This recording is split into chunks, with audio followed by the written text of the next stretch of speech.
Hello everyone, welcome back to my Let's Play of 428 Shibuya Scramble. Part 8. And I know I yawned at the beginning of the video. It's almost 2 a.m. and I gotta learn to stop yawning at the beginning of my videos. So, big difference here is that Maria her story is at an end. So, let's see where this goes from here. Let's go with Minorikawa.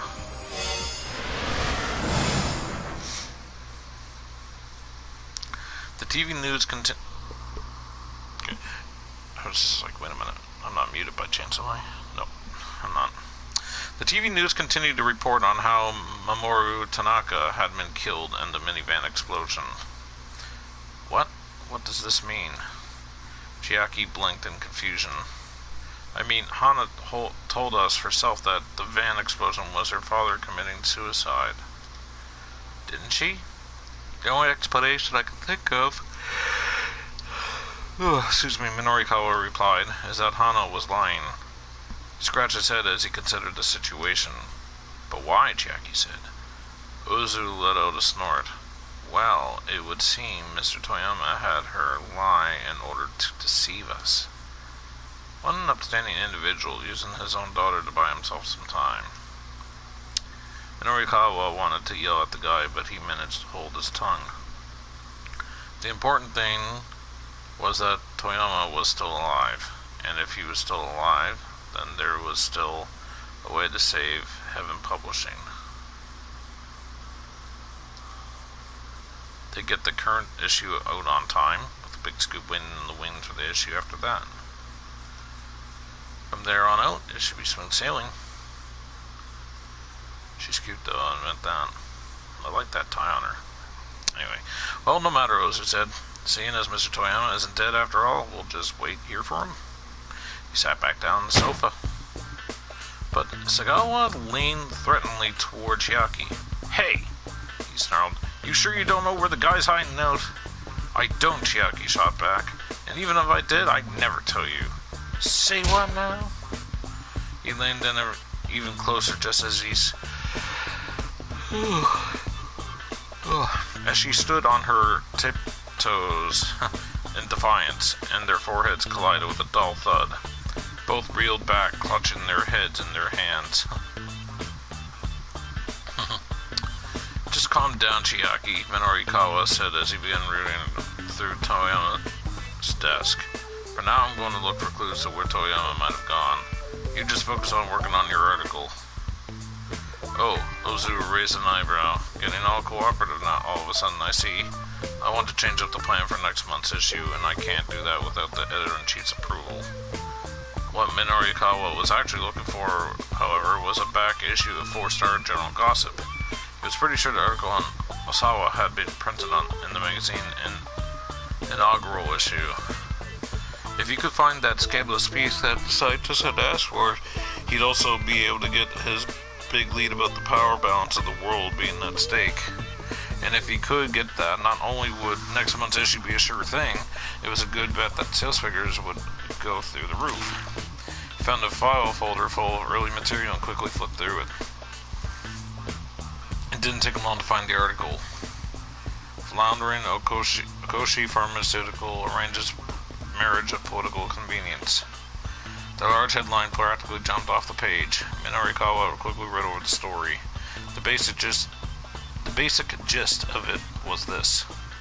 The corporate director of Okoshi Pharmaceutical had sacrificed his daughter in order to keep a researcher named Kenji Osawa on board.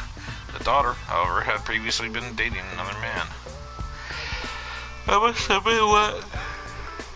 That must be what Osawa wanted him to look into. The guy his wife had been dating before they were married. It should be easy enough to just ask whoever had written the article. Minorikawa's gaze jumped to the end of the piece, looking for the writing credit.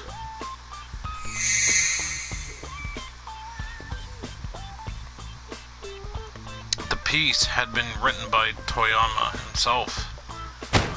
Hey, ain't you done yet? Sagawa yelled. Tell us where Toyama is already.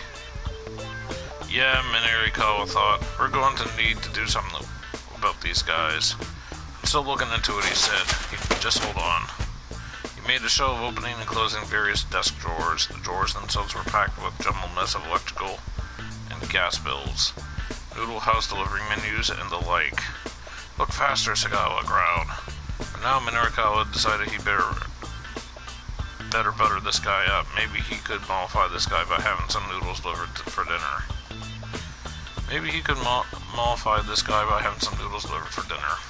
Hey, you guys hungry? I was thinking of ordering some soba.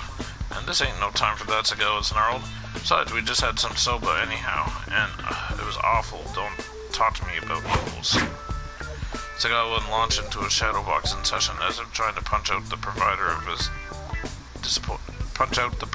disappointing soba. The guy clearly had zero capacity for sitting still. Minarikawa had found the back issue of the gossip he was looking for. He still needed Jackie's article though, and she wasn't quite finished yet. He had to buy some more time. By the way, he said to Sagawa, are you familiar with SOS? SOS? The thug paused, mid-jab. Yeah, SOS, I was planning on interviewing them later today. Here they're some pretty tough guys. Only one of them who'd be able to fight, give me a fight would probably be that AG Indo. Except as I hear it, he's left the game. Aha, really now? Ever heard anything else interesting? Sounds like nowadays they're being run by some guy named Susumu. The name Susumu rung a bell. These two young punks who'd been arguing after the van explosion hadn't mentioned him. Seems like SOS is in a pretty rough state since Ichi left, though, Sagawa added. Minarikawa didn't miss a beat. What do you mean rough state? Back in the day, they were all goody two-shoes, never shake folks down or steal or any of that stuff. Guess their founder, Ichi, hated that sort of thing. But now that he's out, a lot rougher and tumble, hot-blooded types have been signing up with them. Smart move is to not get involved with SOS nowadays, really. Hard to find a scarier bunch around here when there's a lot of them together. And their main hangout? That's at Inferno, yeah? Yeah, over in Harajuku. Harajuku. Known as Urahara for short. The area east of the Japan Rail Harajuku station, around where Takashita Dori meets Meiji Dori. There are many small clothing and accessory stores here, set up in renovated houses. Most of these, I can't stop yawning. Most of these shops are on the cutting edge of youth fashion, offering quirky and unique means of personal expression. I'm not tired, it's just the heat, or the humidity. Man, you've been listening out on the streets, what gives? You're a Harajuku, huh? Minarikawa smiled to himself. Inferno's location had practically fallen into his lap. Suddenly, Sagawa's eyes went wide. Aha, so that's where Toyama is. Wait, nah, no way, a coward like him would go to a place like that. Chiaki looked up from her keyboard. Look, can you please shut up? No, you shut up. That's my phone. Minarikawa pulled his cell out of his pocket. It was Toyama's name on the incoming call screen. Minarikawa's heart skipped a beat. Toyama, where are you? He blurted out as he picked up. Chiaki, Ozu, and Sagawa turned to look at him as one. Well, what were you thinking, faking your death like that? Even if we could fill those pages and postpone repayment, all it would do is delay the inevitable. I'd still be up to my ears in debt, so I thought if I made it look like I was dead... That's what I was thinking, actually. Minarikawa let out an exasperated sigh, while I just let out a yawn. Anyway, well, everyone already knows you're still alive, so your little attempt at subterfuge didn't even wind up buying you time. What? Toyama's hysterical squeak was painful to hear. Alright, listen up, Minarikawa said. If it's the debt you're worried about, you'll be able to pay that back real soon. What do you mean? I've landed a huge scoop. You could do a print run of 1 million copies and still sell out if we can run it as an article.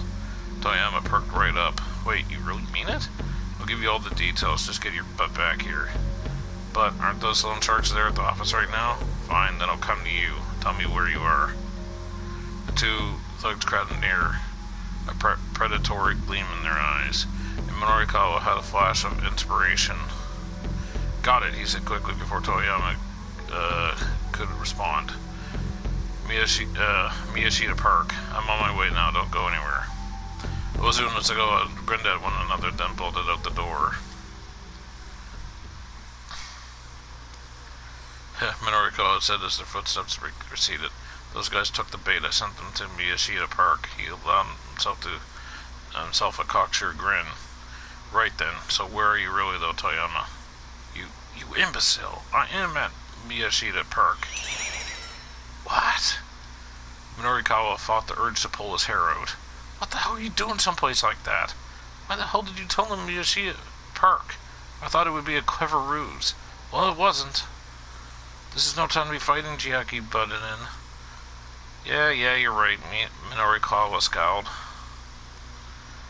Anyway, Toyama, those guys are headed your way.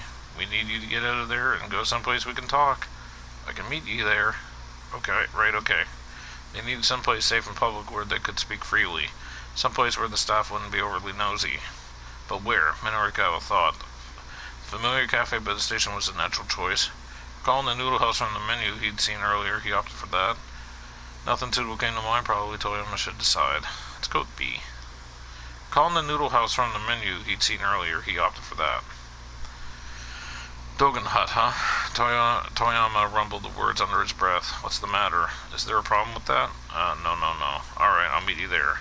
It's over in Dogenzaka. The address is on the menu. He hung up and Minorikawa quickly gathered his belongings. Chiaki, how's that copy coming along? Well, almost done. Just a little more, I think. Alright, bring your computer and come with me. I'll read over what you got so far. Minorikawa waited as Chiaki got ready to head to the cafe. As the two were heading out of the office, however, someone else opened the door.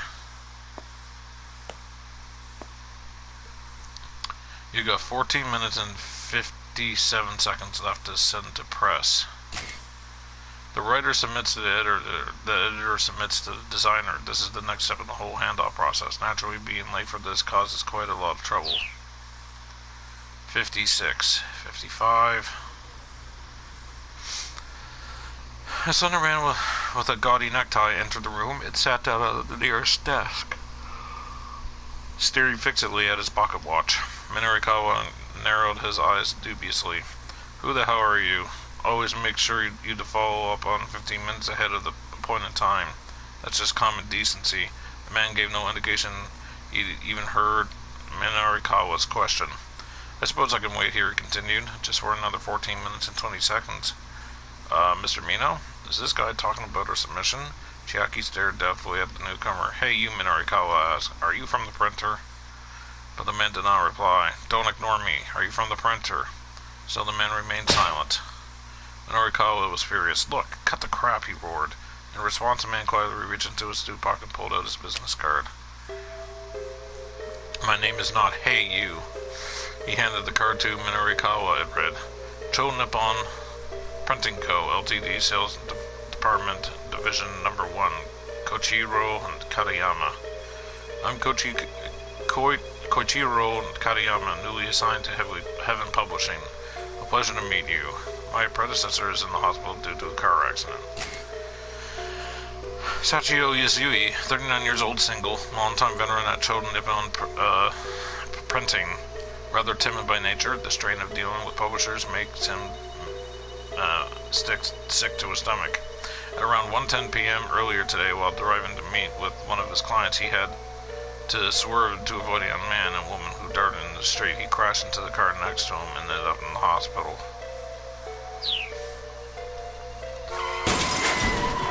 Kinda figured it was them. He should make a complete recovery in about 2 months. Well, what are you doing here, Katayama? Minorikawa asked. I thought we had until 8 o'clock to complete proofreading. 8 o'clock? Sure, you must be joking. Our company's proofing deadline is 5:30. Katayama stared fixedly back at Minorikawa. Now that had to be a joke. I heard from the editor-in-chief that it was 8 o'clock. I take that to mean then that you don't have any copy for us? It's not that we don't have it, Minorikawa said. It's just not finished yet. Just hold on till 8. Katayama raised an eyebrow. No. Publisher and printer need to work in concert. Perhaps my predecessor was the sort of delay a proofing deadline owing to your circumstances here. But now I'm in charge and I do not make exceptions. The proofing deadline is 5:30 sharp, and I tend to keep it that way. And while we've been having this discussion, you're down to 12 minutes and 32 seconds. Katayama held out his pocket watch as if to emphasize the point. That's ridiculous, Minorikawa exclaimed. Just who the hell do you think you are? You guys are going to be printing the paper that I wrote. Do you even know how lucky that makes you? Just wait, okay? Just give us until 8 o'clock. Just give us 3 more days. Just give us till we're done. I said go with 8 o'clock still. That was the original understanding. It was unfair to change now. 8 o'clock? And where's your guarantee that you'll finish by then? We will, just trust me. I'm supposed to heedlessly trust the word of a man I've just met? Katayama mused. We're down to 10 minutes and 46 seconds, by the way. You son of a bitch. Don't get all high and mighty just because you work for the printer. High and mighty? I'd say it's people on the publishing side of the things that act high and mighty. Whatever high-minded claims you might make, without us you'd have nothing to put on the store shelves. Forgetting that and blithely ignoring your proofing deadline makes for more work on our end. Just what are you getting at, I wonder? Now it's 10 minutes and 20 seconds. Minorikawa ground his teeth so hard he could hear it. His usual tactics were useless here. Katayama was simply too unflappable to be browbeaten. If he backed down now, though, it was game over. 10 minutes and 7 seconds remaining. I realize there's a little point, but I'll wait until the designated time. That's just common decency. That's just common decency, Katayama's pet phrase. Thus far, he has said that's just common decency 3 times in the story. Always make sure to show up 15 minutes ahead of the appointed time. I realize there's a little point, but I'll wait until the designated time. There was one more. Do you know when and where it was? Katayama's eyes were once again locked on his pocket watch. It was no use. Minorikawa couldn't find a way to talk this guy around. Jackie held her hand up. May I say something? Isn't it also common decency not to break a promise once it's been made? If you're referring to the 8 o'clock deadline, I was not the one who promised that. Maybe not, but I believe your predecessor's responsibilities became your responsibilities? Katayama crossed his arms and gave her a bemused look. What's your name, miss? Chiaki, she said bashfully. Chiaki is so? The printer's expression brightened visibly. Good. That timid hesitation of yours is just splendid. You have none of the arrogance so typical among publishers. Huh? Chiaki was taken rather aback. Indifference to your polite demeanor. I shall wait until 7 o'clock. That is the latest I could possibly allow. Alright, Minorikawa shouted practically in Katayama's face. We agreed to those terms. No, I wasn't talking to you. But we've got terms of our own. Katayama reeled over so slightly. I'm not certain you're in any position to set terms here. Just shut up and listen. From here on out, you're coming with us. What? Why? We're gonna finish up our copy on site, then burn the data onto CD and hand it over to you there. That's why. Katayama let out a sigh of resignation. Oh, very well. I suppose I'd simply be waiting here anyway. Minorikawa pumped his fists in victory. Alright, Chiaki, go and copy the DTP data we've got so far onto your computer. Sure thing, Mr. Mino. Chiaki quickly set about copying the data from the editing department's desktop. Okay, done. Then let's go. With the others in tow, Minorikawa headed to the noodle house where Toyama would be waiting. Didn't it just say the cafe? Even though I did pick the noodle house, but whatever. The soba restaurant Dogen Hut was roughly halfway up Dogen Hut, a long-standing noodle shop in Dogenzaka. 2 years ago, the owner passed away from illness. Now, the restaurant is run by his widow, Maki Yoneda, and there are 2 part-timers, Masa from Meditoria Academy and Mohinder, an Indian exchange student. Despite the sign billing the establishment as a soba restaurant, duck meat soba and chilled curry soba are the only two actual soba offerings. The rest of the menu, for some reason, is all udon dishes, and in fact both kinds of soba are terrible. Though, maybe the chilled curry soba would be okay if someone else were making it. Inside the encounter the proprietress near the door. She held a massive cleaver for cutting soba noodles clutched in one hand. Toyama wasn't there. "Excuse me," Minorikawa said. "Has a middle-aged man come by your shop? His name's Toyama." The proprietress let out a weary sigh. "That guy, huh? You folks know him?" "Yes, that's right." "Then I'm sorry. I didn't want to have to do this. It was all his fault, though. You reap what you sow."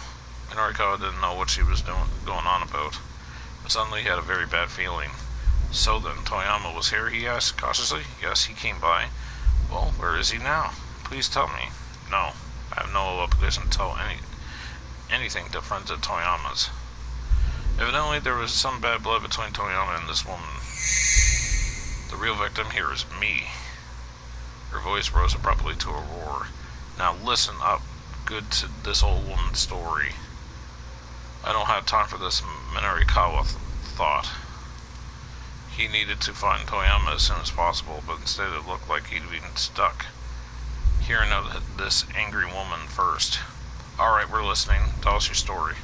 "It's a long one." The woman's mouth twisted up and she licked her lips, leading in to tell her tale. "Long ago, when I was still in my 20s, I would often make deliveries to Heaven Publishing. They were some of my best customers. Back then, we were so busy my employees practically worked themselves to death. You see, Dogen Hut had the finest soba in Japan, and her spokesmodel was considered one of the best beautiful girls in the world. Back when this woman was in her 20s, Heaven Publishing hadn't even existed yet. But Minorikawa figured he better not correct her. That would probably just piss her off and make her stop it entirely. He kept his mouth shut and listened to her silly tale. But anyway, that's all in the past now. As time went on, we had a lot of delivery customers asking us to put their bills on their tab. So much that it became a problem. We exchanged our policy to allow that sort of thing. But the fine folks at Heaven Publishing considered themselves an exception to that rule. And that put my part-timer Masa, who does the deliveries, in a bit of a bind." "Okay. Oh, Masa's a student at Midoriya Academy. First year student at Midoriyama Academy. Sorry, Midoriyama. Midoriya Academy. Yama. Anyway. Or whatever it was I said. First. After getting indigestion from eating too much parfait at a fast food restaurant on Center Guy, he was there with his girlfriend to do a dry run for a competitive eating contest. He wound up going to the restroom 14 times in 1 hour. Unable to stand idly by, his girlfriend called an acquaintance of hers, the gluttonous Chiriko Osogi, for advice on improving Masa's intestinal fortitude.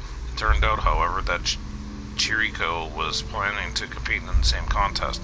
Knowing that they were up against some monumental competition, the two continued their training, wary of the battle to come. He took the day off to go on a date with his girlfriend. I hear they're planning on to compete as a couple in some ice cream eating contest that are going to air on TV. So they were going to practice run together today. Oh, they were going to a practice run together today. Honestly, how ridiculous is that? Honestly, I couldn't care less about Masa one way or the other, Minorikawa thought. This whole experience was turning into a real ordeal. So yes, we're in a real bind. I run a restaurant here, not a charity operation, and I call and ask them to settle up, but they'd always insist, "Oh, we don't have any money." And that's a lie. It's got to be a lie. What else could it be? Otherwise, how would they be making that magazine of theirs? That Celebrity Confidential or whatever the hell it is.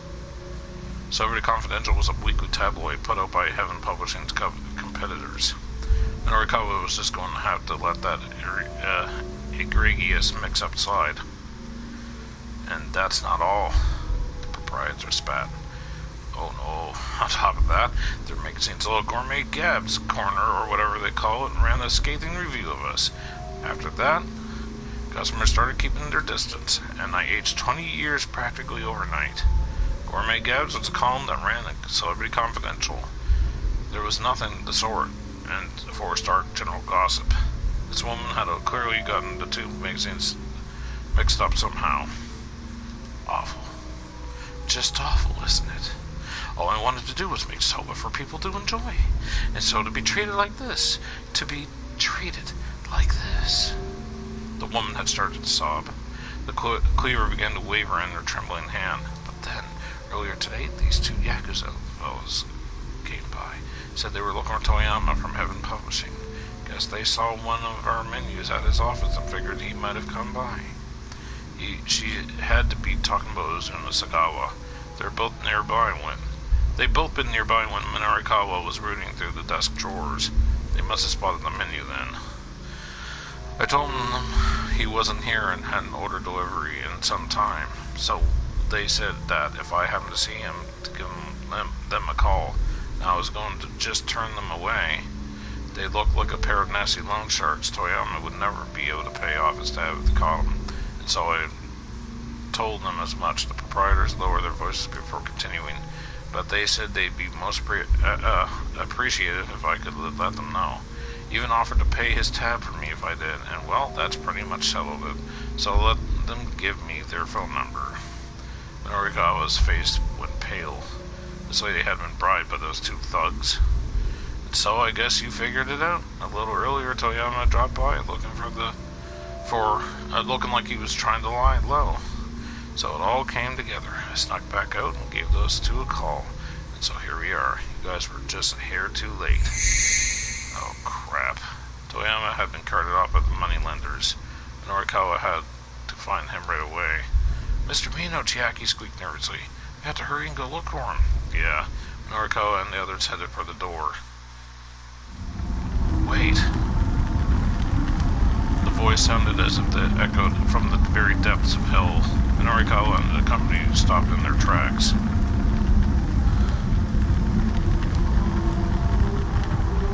You think I could just let you go? Old woman began to stalk towards them. Those guys, they left without showing their appreciation or paying off that tab. They lied to me, and so Jess was going to show me the appreciation I'm owed. Who's going to pay that tab? You're all in this together, trying to play me for a fool. Okay, this is actually kind of creepy. Anyway, but hell hath no fury like a woman scorned. The proprietress lifted her cleaver high. Her eyes smoldered with inhuman rage. A murderous aura surrounded her like a bonfire wind. Wait, Minorikawa cried. We're Toyama's his friends? Then prepare yourselves. You'll repay his debt to me with your lives. The three companions stood paralyzed with horror, watching their bloody doom approach. The blade glimmered in the dimness as she swung it toward Minorikawa. Time for some fresh meat.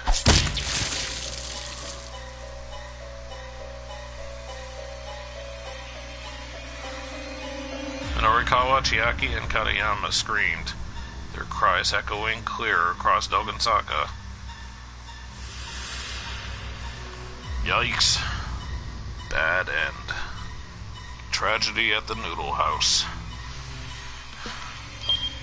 It was no ordinary grudge that the proprietors of Dogen Hut held toward Toyama, as Minorikawa and the others found out firsthand, falling victim to her mighty cleaver. Yeah, this isn't the right place to have the meeting with Toyama. Seriously, who the heck decided this was a good idea? Me? I did.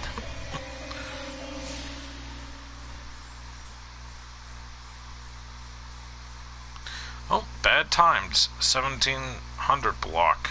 Silver trophy achieved.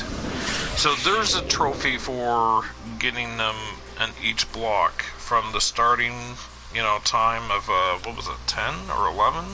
And then 12 and 13, then 14, 15, 16, 17, and actually that's it. It's just up to the 1700 hour. But anyway, let's go back to that, shall we? It was this one here?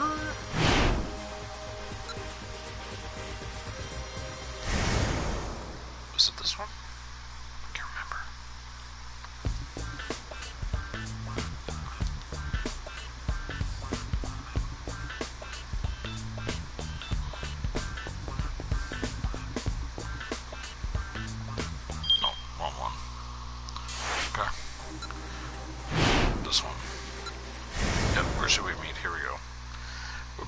cafe.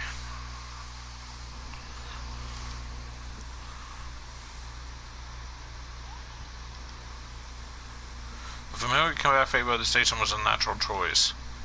He quickly described the location. Okay, Toyama said, Cafe Lautrec. Got it. You there? I'll see you there, sorry. He hung up and Minorikawa quickly gathered his belongings. Chiaki, how's that copy coming along? Well, I'm saying blah blah blah blah blah blah blah blah blah blah blah blah blah blah. Yep.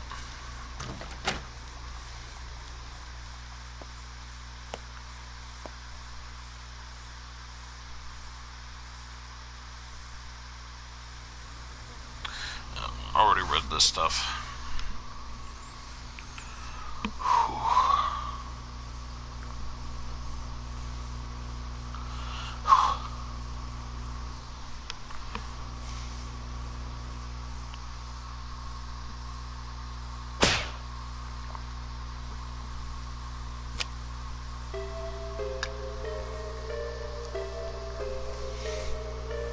There's no trophies having to do with excuse me. There's no trophies having to do with the bad ends, thankfully. Oh, I ran into quite a bit of those. Or not bad end, not bad end, sorry, the keep outs.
Yep.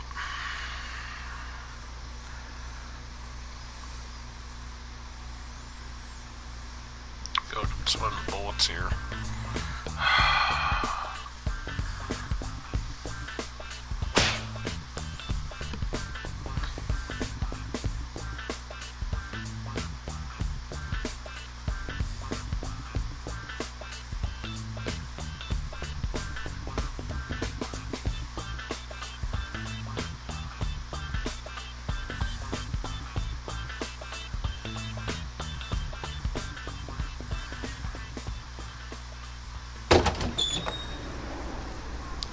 They reached Cafe Lautrec without incident, and Minorikawa promptly spotted the publisher. Over here, Toyama hissed, eyeing his surroundings with obvious unease. Hana sat by his side, suddenly sipping on some juice. The waitress came over as Minorikawa joined them. May I take your order? She asked. Water. Just water, sir. Fine, make it a double. Expectorated, the waitress headed back to the kitchen. Is this the same woman? Toyama looked over at Katayama. Who's this guy? I'm Koichiro Katayama from Cho Nippon Printing. Katayama presented his business card. Toyama turned to Minorikawa with a quizzical look. What's someone from the printer doing with you? I'll explain later. There's no time for that right now, Minorikawa replied. First, I need you to answer some questions. Does the name Kenji Osawa ring any bells? Sawa? Toyama closed his eyes and thought. He heads up a laboratory at Okishi Pharmaceutical. He ran a piece on him in the first ever issue of 4-Star General Gossip. Toyama's face lit up with recognition. Ah, yes, that political marriage piece.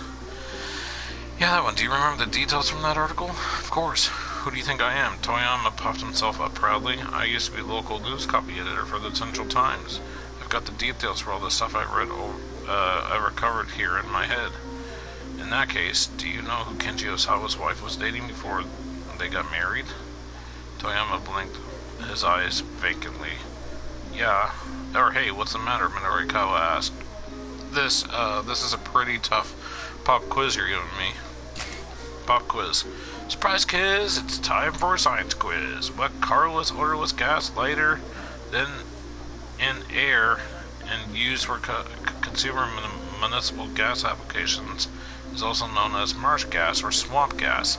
Helium, ethylene, propane, or methane? Tune in next time for the answer.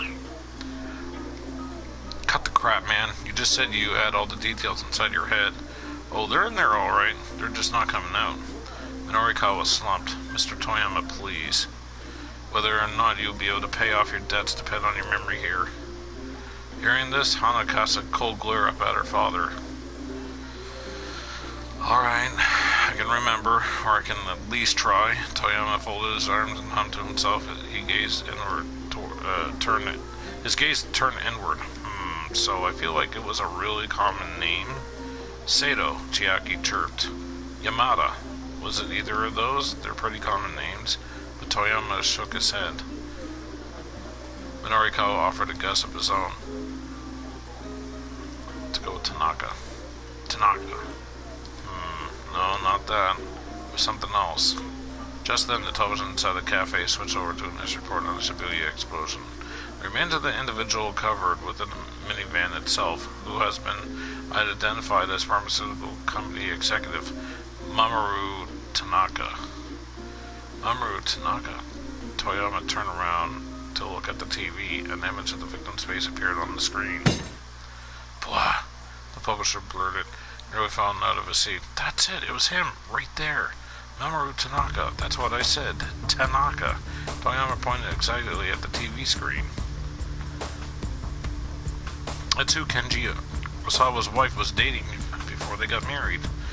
Mamoru Tanaka. Minorikawa felt himself getting goosebumps.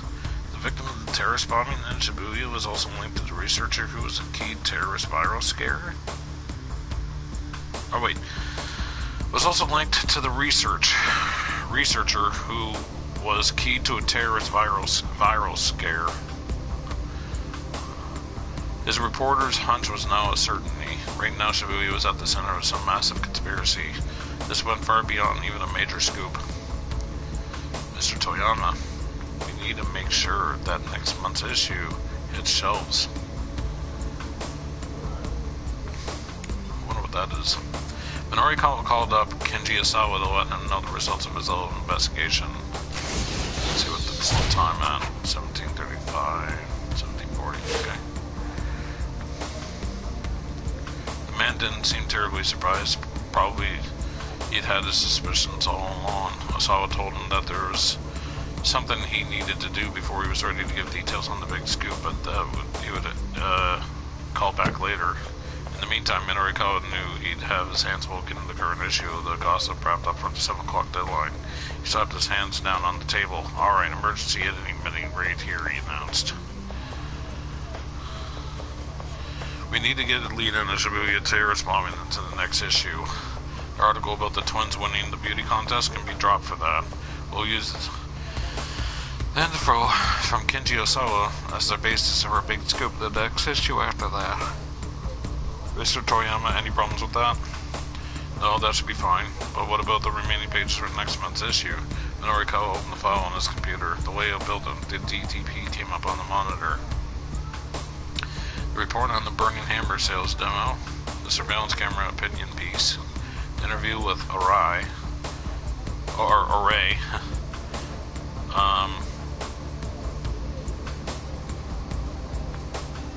Wait, was it Array or Array? I can't remember which one I said first, and then he said it. I think it was Array, so I think it's Array. Those 3 were finished. The copy already incorporated into the layout. When Chiaki's street interview piece was loaded in, that one would be checked off as well. Chiaki, how's your copy coming along? I'm sorry, I just need a little bit longer. The writing seems to still be giving her a fair bit of trouble. The article on SOS was still a placeholder in the layout. And Minorikawa hadn't even gotten any material for that, putting it even further behind than Chiaki's street interview. Still, he'd at least learned where Shibuya's legendary street game made their hangout. He's just had to take the risk of dropping in on them unannounced to ambush them with some interview questions. And then there was the lead-in for Shibuya bombing. That wasn't even in the layout yet. It was a completely blank slate. Against all odds, they were going to need to put that article together from nothing with just an hour and change. It was an impossible amount of work for just him and Chiaki to do. Well, and how are things coming along? Katayama rose and came closer, trying to peer at the monitor. Minorikawa hurried to cover the screen. Don't look. If the printer rips all the blank pages, he might decide to stop waiting. Would you mind telling me roughly what percent of the total you have completed thus far? What percent? Come off it, man. We're at 100%. If you're 100% done, that implies you're all finished. Could I please have the data then? No, I'm saying all our willpower is at 100%. I'm not even going to pretend I understand what you mean by that. Shaking his head, Katayama sat back down in his chair. Minorikawa Toyama asked, his expression uneasy. So I know I asked before, but why is someone from the printer here again? Katayama promptly chimed in. The long and short of it is that the proofing deadline has been changed to 7 o'clock, he said. What? But that's impossible. Who's doing the lead-in for Shibuya bombing? Toyama, I, Minorikawa, and Chiaki both stared back non-committedly. Then it really is impossible. We'll never meet the deadline. We don't have enough people. No, we do have enough. Minorikawa thrust out his finger. Mr. Toyama, you're going to write that one and handle the layout. What? Evan Publishing is your company. Won't you step up in order to protect it? Toyama hung his head. Even if I headed to the scene right now, I'm sure the other outlets have already gotten their coverage. I wouldn't be able to find anything new to write about.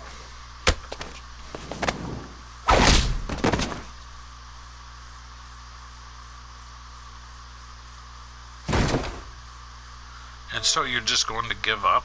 A moment later, Toyama was on the floor, Minorikawa glaring down at him.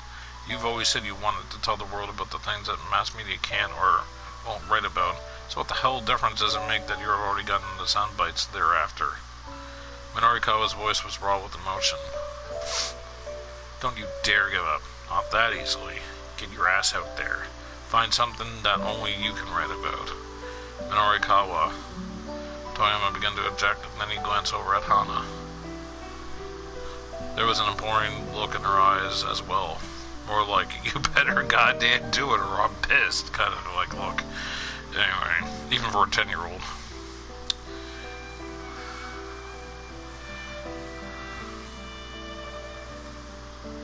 I get what you're saying, Toyama grumbled. But still, you're expecting a lot. But then, despite his words, he flashed a broad grin. Yeah, Minorikawa let out a quiet chuckle. And it's got you all fired up. Yeah, I'm fired up all right. Toyama's face shone with a resolve Minorikawa hadn't seen in a long time. There we go, that's Toyama I know. You know, I'm really sorry. Now I see the huge burden I put on you. But damn it, it's going to be alright. Getting to his feet, Toyama took his daughter by the hand and strode boldly at the cafe, looking like a changed man. Minorikawa watched them go, glad that dithering was over. Even if Toyama was still in his prime, he'd be cutting it close to do that article in an hour. But he would pull through somehow. When it came to taking care of Hana, the man would rise to the occasion again and again. Father and daughter disappeared into the crowd hand in hand. Yeah, but what if they get caught by those two? That's the way I look at it. Minorikawa shook himself out of the reverie. Alright, he cried. Despite the clear blue sky, an unexpected gust of wind blew across his cheek. Come on, guys, we gotta get going, too. Things might look grim, but he wasn't going to give up until the bitter end, and it was time to head to the SOS Hangout Inferno. The three ran along and hard after leaving the cafe. If the proofing deadline was 7 o'clock, then they needed to finish up with SOS by 6:30 at the latest. The game's hangout was in Uraharajuku. Running all the way there on foot was going to eat into too much of their time. But The traffic was at a near standstill for some reason, and there wasn't a taxi in sight. How long do you plan on running like this? Katayama called out, panting. Just take a look at the road. With this traffic, there's no point in hailing a cab. Even Minoriko's feeling the time pressure now. We're just gonna have to keep running until the road's clear. What? Katayama wailed. Stop your whining, just keep quiet and stick with me. He finally got Toyama to find his willpower again. Next month's issue would come out on time, and no way was some printer guy going to mess that up now. But the traffic showed no sign of abating. Catching a cab wasn't going to be an option. Finding an ever louder echo of despair, Minorikawa kept up his desperate headlong rush. Headlong rush. To rush into a situation recklessly or heedlessly. Not quite the same as being daredevil. Still, there were... Oh, man. Still, there were limits to how far the mind could push that body before exhaustion set in. Yuck. Eek.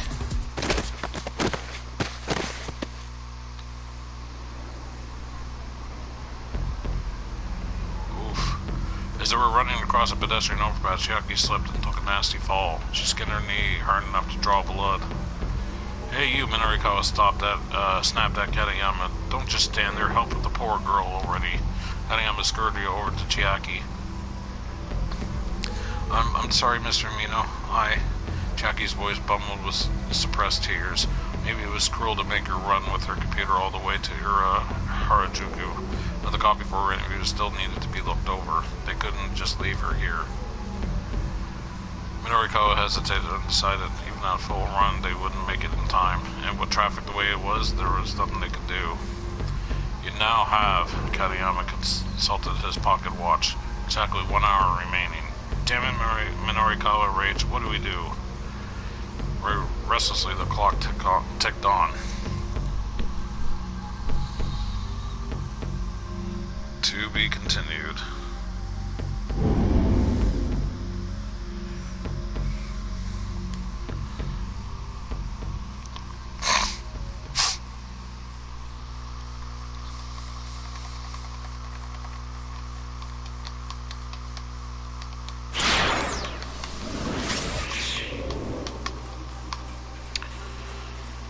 Let's go with this one next.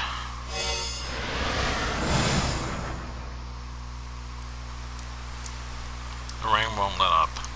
The sound has grown louder and louder inside my head. It is the sound of regret splattering against my heart. My emotions surge like a terrible storm within me. I never wished for this.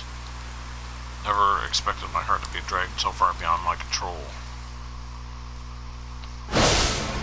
We can't save Maria. We can't save Maria. We can't save Maria. The words stormed through Osawa's mind in a relentless cacophony.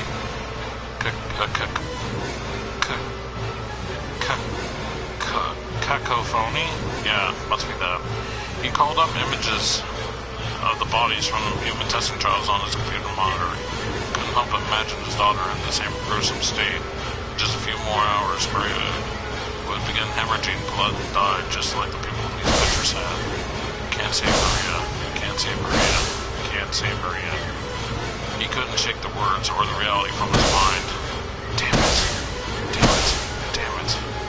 Osawa began pounding his fist fiercely on the desktop. Sir, what are you doing?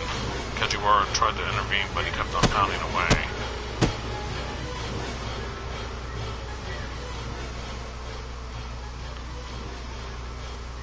When he finally seized the pain of the repeated impacts lingered in his hands. My research was never about any sincere desire to help people, and now I'm paying the price for that. My research was never about any sincere desire to help people, and now I'm paying the price for that? The one time it finally matters, I can't even save my own daughter. Yeah, this guy's... like, I feel bad for him, and I kind of want to like him at the same time, but he's just like, basically like, oh, I don't care about humans because the way they are and whatever, blah, blah, blah, I only care about viruses. Like, that's how they, like, you know, because viruses don't do this and do that or whatever, viruses is this, and whatever. It's like kind of how, like, an overweight person says that food doesn't judge them, food is, you know, comforting and all this stuff and whatever. That's how, the way an overweight person looks at food is the way this guy looks at viruses. And I'm like, the hell? Anyway, Kajiwara set a hand on his shoulder. You can always blame yourself later, but for now, think again good and hard. Is there really no other way to save Maria? Nothing else we could try? Sawa shook his head. The only means we have left was using Tanaka's password to unlock the doors. Now Tanaka is dead. There is no other way. Is there a possibility that Mr. Tanaka told someone else's password? This was something Osawa hadn't considered. Was there anyone that Tanaka might have shared his password with? Only one person came in mind, AI. Oh yes, there may be someone. You're referring to AI, sir? I was thinking that maybe the password was her name. Kajiwara cast his eyes down. You figured that out then? Yes. Back during the commotion over that listening device, a necktie clip isn't typically the sort of present one gives to one's husband's co-worker. And yet, although some might consider it somewhat inappropriate, Mr. Tanaka was wearing it as if it was a matter of course. Which implies something about their relationship.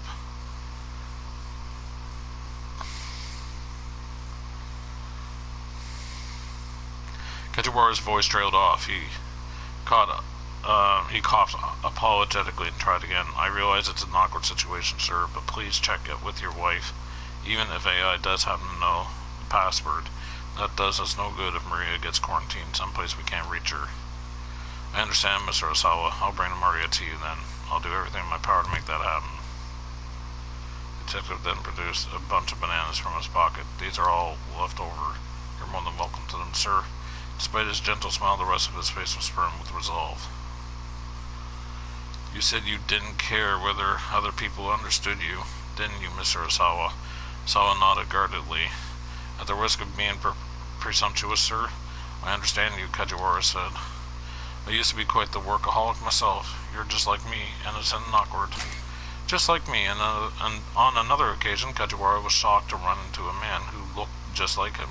The fellow was a stylist at a hair salon Kajiwara visits on occasion. He let out a gasp of surprise of his own upon seeing the detective. Kajiwara felt a peculiar connection and was expecting to go to the salon regularly. But when the stylist asked when he did it for a living, and Kajiwara answered honestly that he was a detective, the other man's face went pale and he bolted out the building. Kajiwara never saw the man again after that. Calling yourself innocent, huh? How modest of you. Sawa let out a sardonic chuckle, and after a moment Kajiwara joined in. The next time I see you, Mr. Osawa, I'll have Maria with me.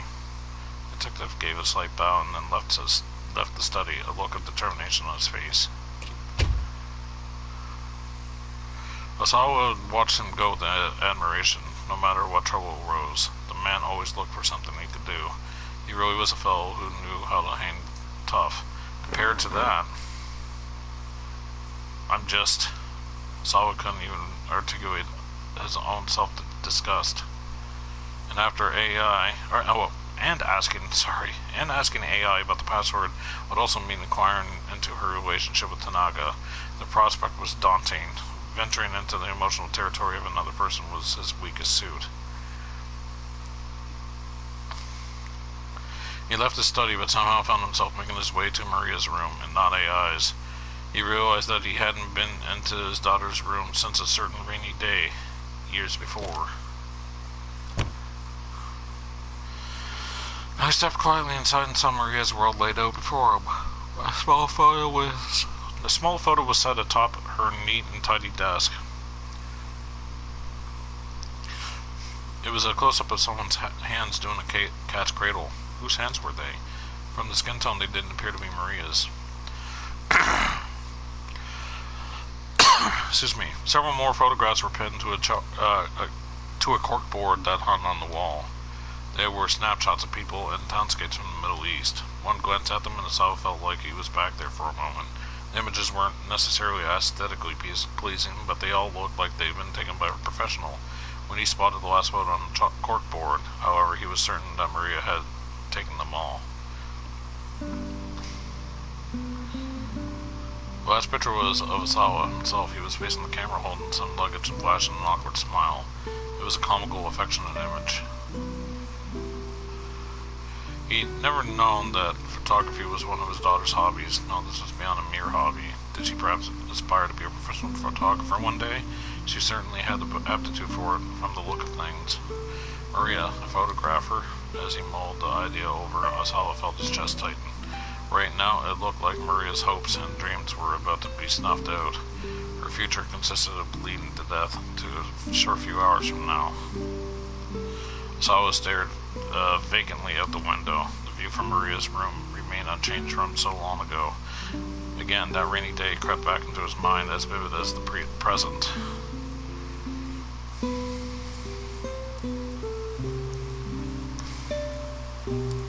On that day, Osawa was dealing with some pressing business from work. He ensconced himself in his study, wrestling with some paperwork, then Hiromi perched in, looking distraught. Maria's gone. Sensing that Hiromi was legitimately alarmed, Osawa hurried up to Maria's room. He found a letter she left at the top writing desk. Dad, you only care about Hiromi. You're always working and never do anything with me, so I'm running away. A few hours earlier, he canceled their weekend trip to the amusement park. He was just going to be able to get his work done. He just wasn't able to get his work done in time. Hiromi had resigned herself readily enough, but Maria just couldn't accept it. She'd been looking forward to it for so long she railed at him. How many times had he broken one of his promises to her? Hiromi understands why we can't go, so why can't you do the same? The cold rebuke had ended her complaining, and it was clear she didn't accept the situation. Now Hiromi helped him look around, but they found nothing missing from Maria's room, despite her assertion she was running away. Then it seemed like there was no point in being overly concerned.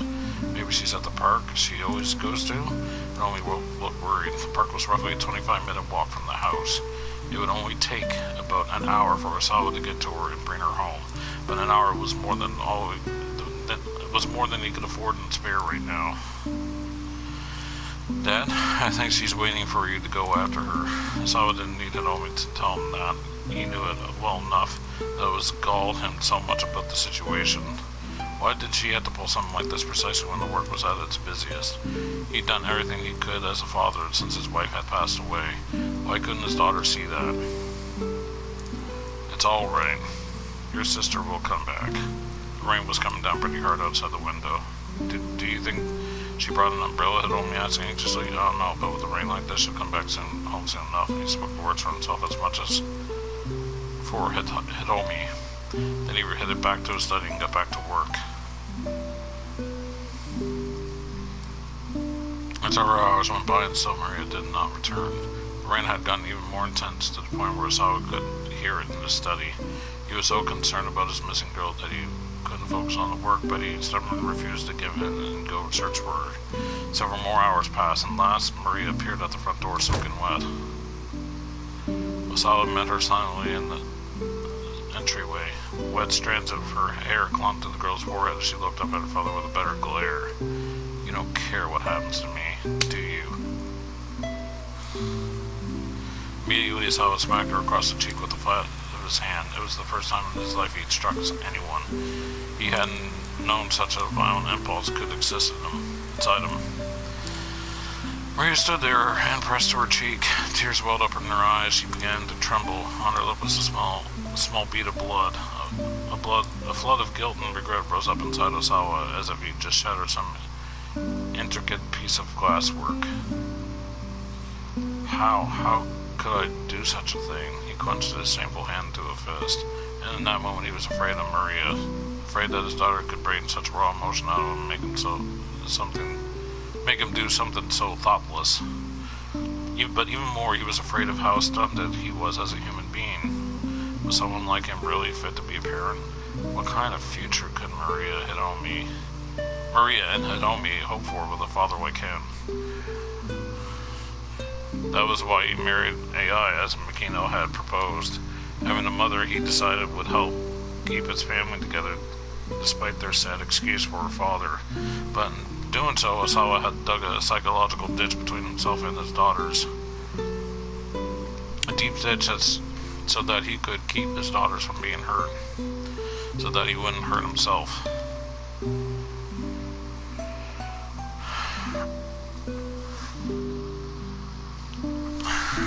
Osawa was staring across that ditch, wondering if it was too wide to leap. He thought back to his early exchange with Kajiwara. If you get angry, you show it. If you get sad, you show it. It's human nature to let other people know how we're feeling, after all. But what if doing that hurts the other person? That's when you apologize, sir. Yes, that was right. He needed to apologize to Maria for what he'd done that day. It still wasn't too late. It's never too late. When it comes to family, there's no such thing as game over. He recalled Pretty Honey's words. He needed to apologize to Maria, and so he needed to ask AI for that password.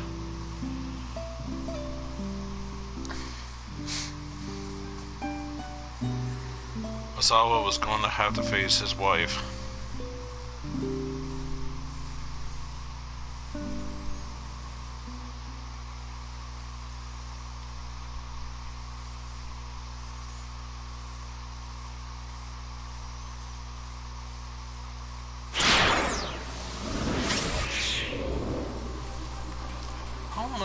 How far did I get in for time-wise? 17:35. Not bad. Let's go with the Ichi next. Oh, want me to go to the left, right.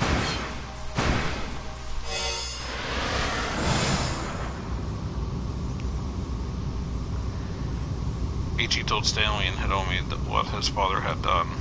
As she listened, Hiromi hung her head and her face was sallow. I'm so sorry, Ichi told her. I'm not really sure what to say. He clenched his fist so hard his knuckles popped, struggling to keep his emotions in check. So if I were rendered brain dead, you could help your sister, Hiromi murmured. Brain dead, a state where brain function has ceased irreversibly. In Japan, there are two conditions for declaring brain death. The first is that the patient must be comatose and in a state of apnea, no longer breathing due to damage to the brain. The second is that the root cause is diagnosed and it is deemed that no reasonable treatment will restore brain function. Stop, AG said quickly. Please don't say things like that. Sad look came to Hiromi's face and she pressed her right hand to her heart. I mean, to find out like this, she turned to Ichi, tears glistening in her eyes. I want to help your sister, but we have other things to worry about right now. This time it was Stanley who cut her off. Remember, Alphard is after you, Hiromi. Isn't that what Kanan told you? Yes, she said I was the mastermind's target. Hiromi wiped her tears away with her fingertips. So Alphard and Ichi's father are after the same thing, Stanley said. Is that just a coincidence? Didn't sound like he thought so. Hold up, Ichi growled, leaning in from the back seat. Yeah, my dad's way out of line, but he did what he did for Susan. He wouldn't work with terrorists. I'm not saying he's deliberately aiding terrorists, Stanley replied coolly. It's common sense that a pro wouldn't get an amateur involved with their plans. That makes it too likely that a clumsy misstep will cause things to fall apart. But then again, that's not the way Alphard thinks. So actually, the likelihood of failure would be part of the plan. Will be part of the plan. Ichi thought back to what Kanan said earlier.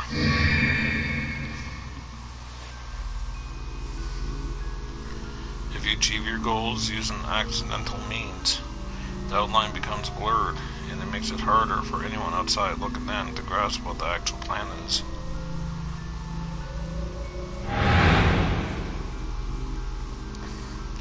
Not only have they put together a perfect plan, they're purposely left certain tiny holes in it.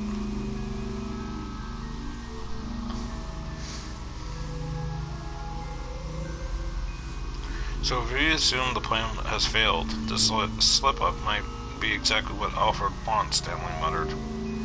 Sort of an intentional hole then, Ichi said. Stanley snorted. Cannon told you guys that too, huh? If that's the case, then you really are a fool. What did you just call me? Ichi barked. If you'd known all along how formidable this opponent is, you should have given Hitomi over to police custody right away. If it's only a matter of dumb luck that either of you are still alive right now.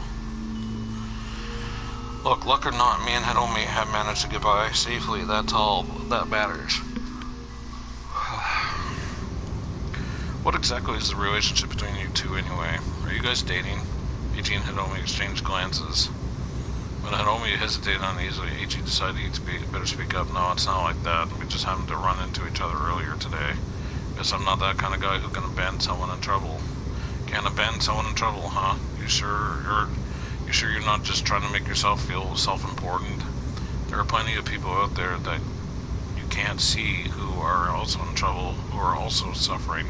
If you can only help the ones close at hand, then what's the point, really?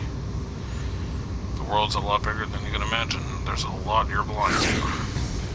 So what if I see someone who's in trouble? I'm supposed to just ignore them? Nah, I can't do that. If I see someone who's collapsed from hunger, I'm not gonna just walk by because there are people starving somewhere else in the world. I'd be all, hey, let me treat you to a beef bowl or whatever. You couldn't have come up with a smarter example, Stanley replied with a tiny laugh. Okay, so I'm an idiot, Ichi scowled. My bad. Stanley laughed again. Today's been an interesting day, he said. I was with another fellow earlier who was just like you. Meaning what? Was he an idiot too? Yeah, he was an idiot. Do all you Japanese have that problem? Hardly. My little sister's so smart she'd make your eyes pop out. Well, I'm sure relieved to hear that. If anyone in this country were as dumb as you guys, I might actually start to like this place. Huh? What does that even mean? Talk so I can understand, man. Ichi shot back, but Stanley didn't respond. Instead, he stuck his head out of the car window, peering at the road ahead. They were close to Shibuya station now, and the traffic had ground to a halt. Gridlock again, Stanley grumbled. It's probably better to walk the rest of the way to Endo-Electronics. He pulled over to the side of the road. Side of the road, specifically the shoulder that runs along either side of the travel portion of the roadway, a place where trash tossed out in the windows of moving cars tend to accumulate. Tossing cigarette butts and empty cans out in the street can potentially hurt people, and it definitely makes a mess. Please don't let her.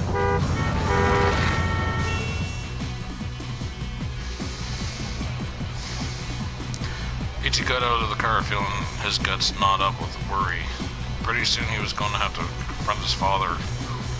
Stanley gave Ichi a look. Are you scared about meeting with your father? I'm not scared.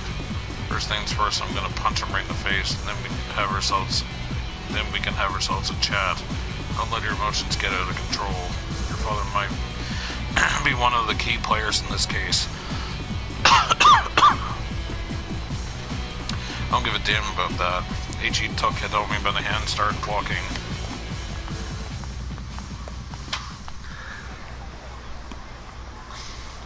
They'd gone up and down Daganzaka so many times today already, but this was probably the last time he and Hitomi would make their way up the hill together.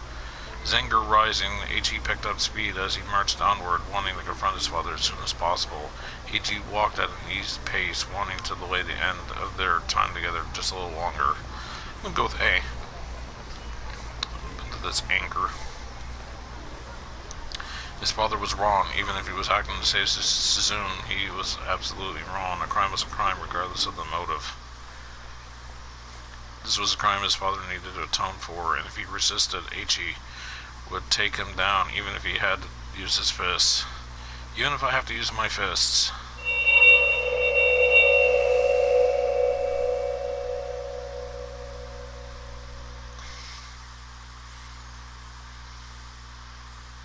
Memory from long ago rose in Ichi's mind.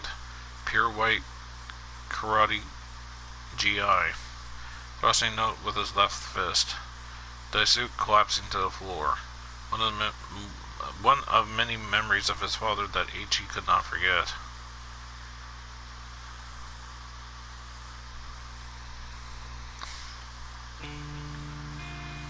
Kneeling before the memorial altar of his mother, Koton, Ichi wept uncontrollably. He clutched his Ohajiki tightly in his hands.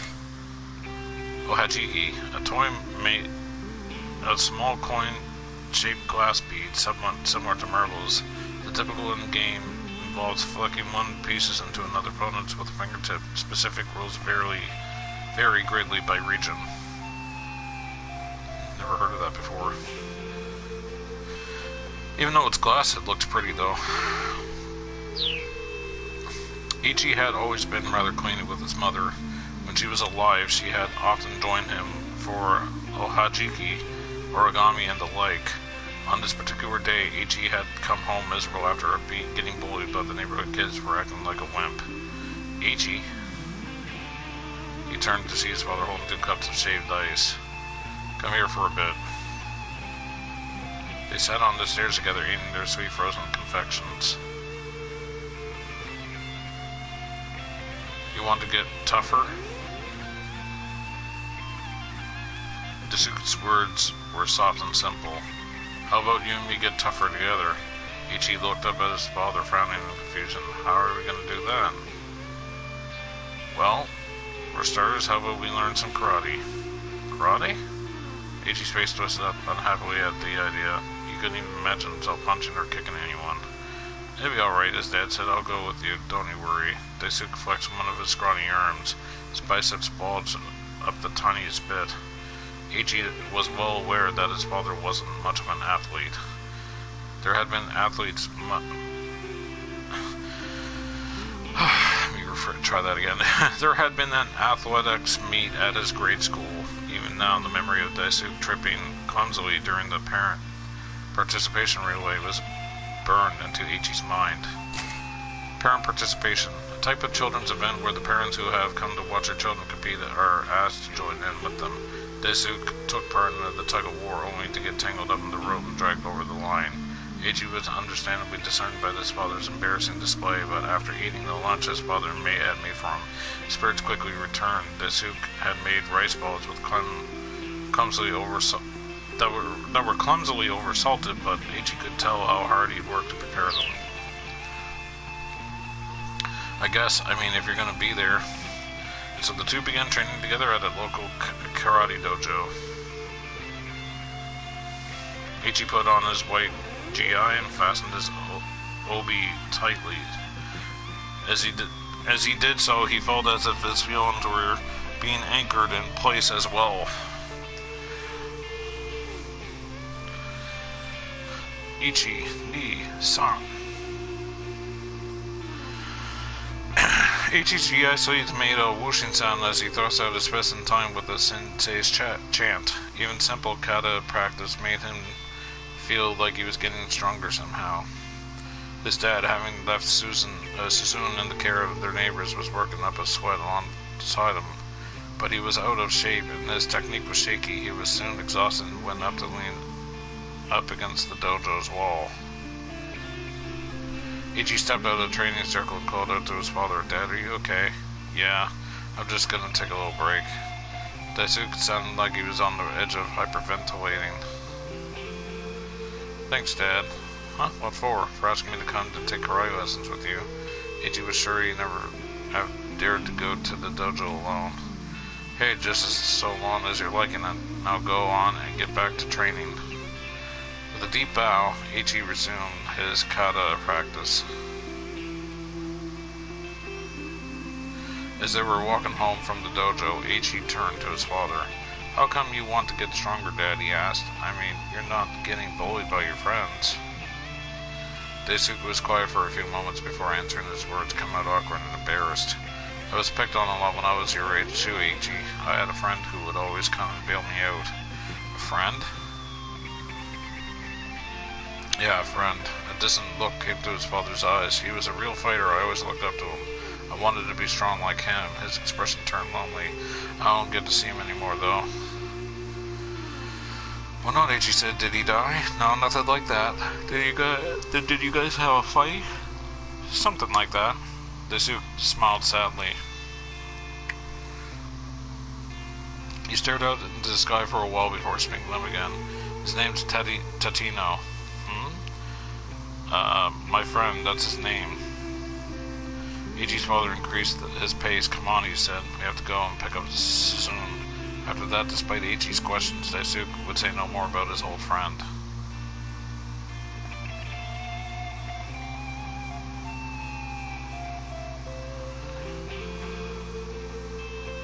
By the time he was almost done with grade school, Eiichi had grown up and strong, almost unrecognizable from his younger self.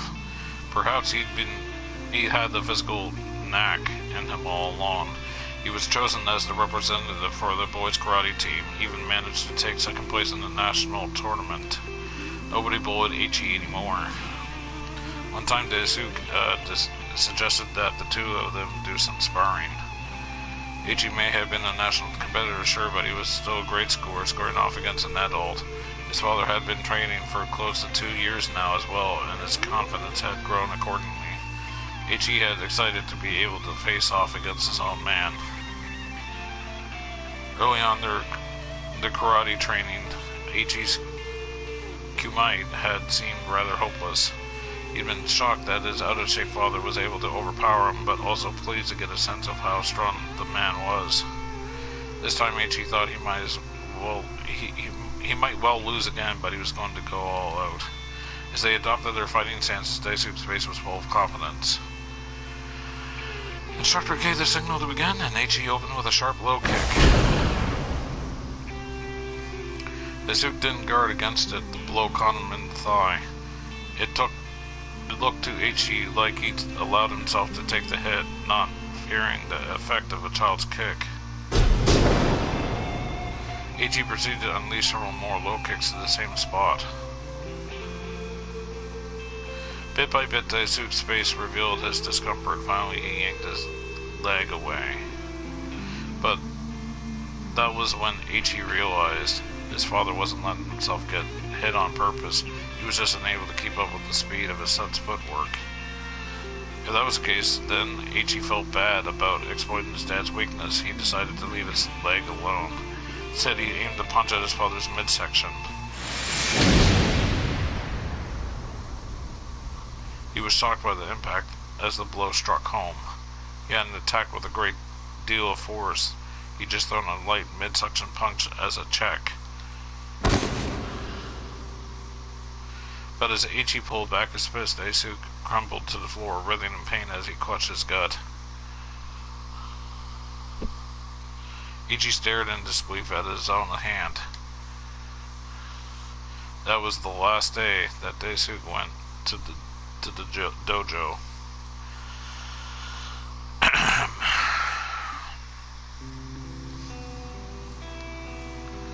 Your dad's pathetic. Yeah, he's such a loser. Eiichi was on his way home from practice, and some older students from the dojo had stared at ribbon on him. What did you just say? These kids were middle schoolers, but Eiichi wasn't about to back down. He thrust out a quick punch, stopping at just short of one boy's nose. Go on, say that again, I'll kick your ass. Older boys went pale and then took off and ran, but this small victory did nothing to bolster Eiichi's spirits. His father had looked so small and lonely, heading away after quitting karate, but Eiichi didn't think there was anything pathetic about that. Sure, maybe by now he was better at karate than his father, but really, what difference did that make? Growing stronger, he learned something. Using force to win over someone, to win out over someone else didn't mean anything. Strength alone didn't determine a person's worth. Eiichi loved and respected his father for going to the dojo with him. Beating him in a karate match didn't change the way he felt.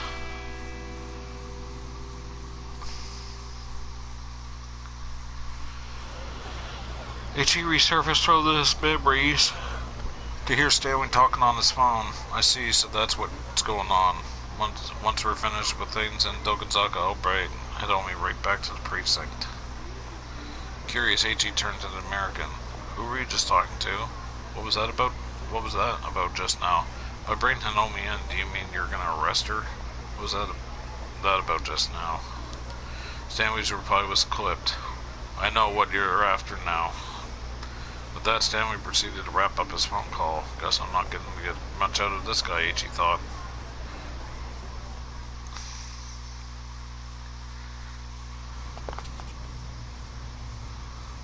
And now they could see no electronics up ahead. Ichi was about to hurry inside when Stanley stopped him. I'll go in first, you two wait out here. No way, this is my dad we're talking about, and you don't think it's dangerous to bring Hiromi right to him? Well, alright. We'll wait here for a bit, and once we know it's safe, we'll head on in. Cool with that? I'm cool with that. Stanley stepped inside.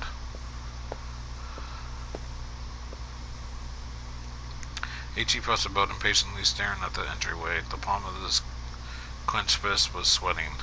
Never before in his life had he wanted to just deck his old man. Hiromi watched him uneasily. Hiromi. Yes? I'm sorry. I really don't want you to have to see this, but I think you're about to witness the crowning shame in Endo family history. Ichi, don't say that, Hiromi said. She squeezed his hand. He found his other fist unclenching. Please, you have to try to talk to your father. Yeah, I know.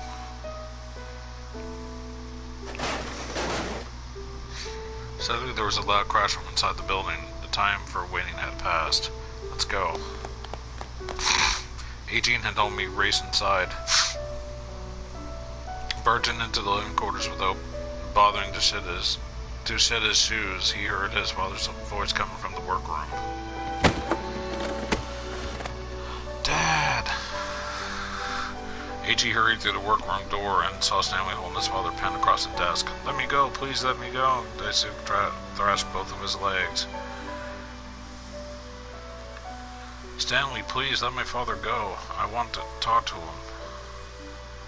Stanley snorted dismissively, but did as he was asked. Daisuke stood up, rubbing at a sore wrist.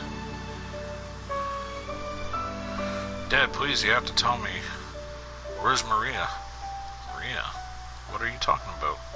Daisuke wouldn't meet his eyes. Don't play dumb with me, Ichi pointed at Hiromi. You know who this is, don't you? Hiromi Asawa, the girl you've been after. Maria is her sister. But Daisuke remained silent. You're gonna pretend you didn't call the hospital? Nothing about maybe being able to get your hands on a heart? I mean, seriously? It's all so simple. Even I can tell what's been going on. You've been watching me and Hiromi run through the surveillance cameras, and you were telling that guy with the cane where we were. The blood began to drain from his father's face. Don't you go quiet on me. If I'm wrong, then go ahead, tell me the truth. Daisuke's arm shot out suddenly, knocking an external hard drive from his desk onto the floor. It was over and done before Stanley could stop him. Stanley hunched down and picked up the shattered drive. I'm guessing there was important data on here. Footage from the cameras, maybe? I have no idea what you're talking about, Daisuke spat. You can't do this to an innocent person, Dad, Ichi shouted, grabbing his father by the collar. There was a sound of footsteps from out in the shop. Someone was quickly getting closer. Stanley grabbed Hiromi by the hand and pulled her back against the wall.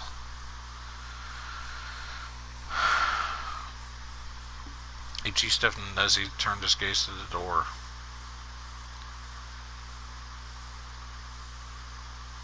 Keep out.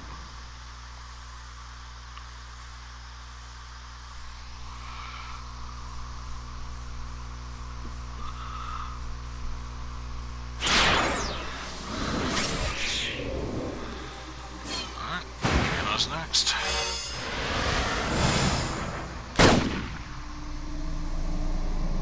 Gunshot rang out from Tatino's gun, but it was a wall shot fired reflexively as the weapon flew out of his hand. The figure had leapt from behind the water storage tank, kicking him in the arm that held the gun.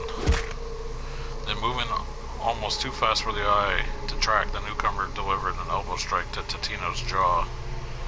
Kano didn't even have the chance to fire his gun. Before he could react, Maria's kidnapper was already laid out on the ground. Without so much as looking back, the girl bolted down the stairs. Maria, Kano shouted. He started to chase after her, but a bright glimmer in the corner of his eye stopped him in his tracks. The strange assailant had drawn a knife and was preparing to slit the unconscious Tatino's throat. Kano quickly brought his gun back to bear. Stop right there. The knife stopped, mere millimeters from Tatino's neck. Kano was sure that if he hadn't intervened, the detective's throat would have been slit already. The knife wielder pulled back the hood that had been concealing her face. You. I know you, Kano said, shocked to see that he recognized the attacker.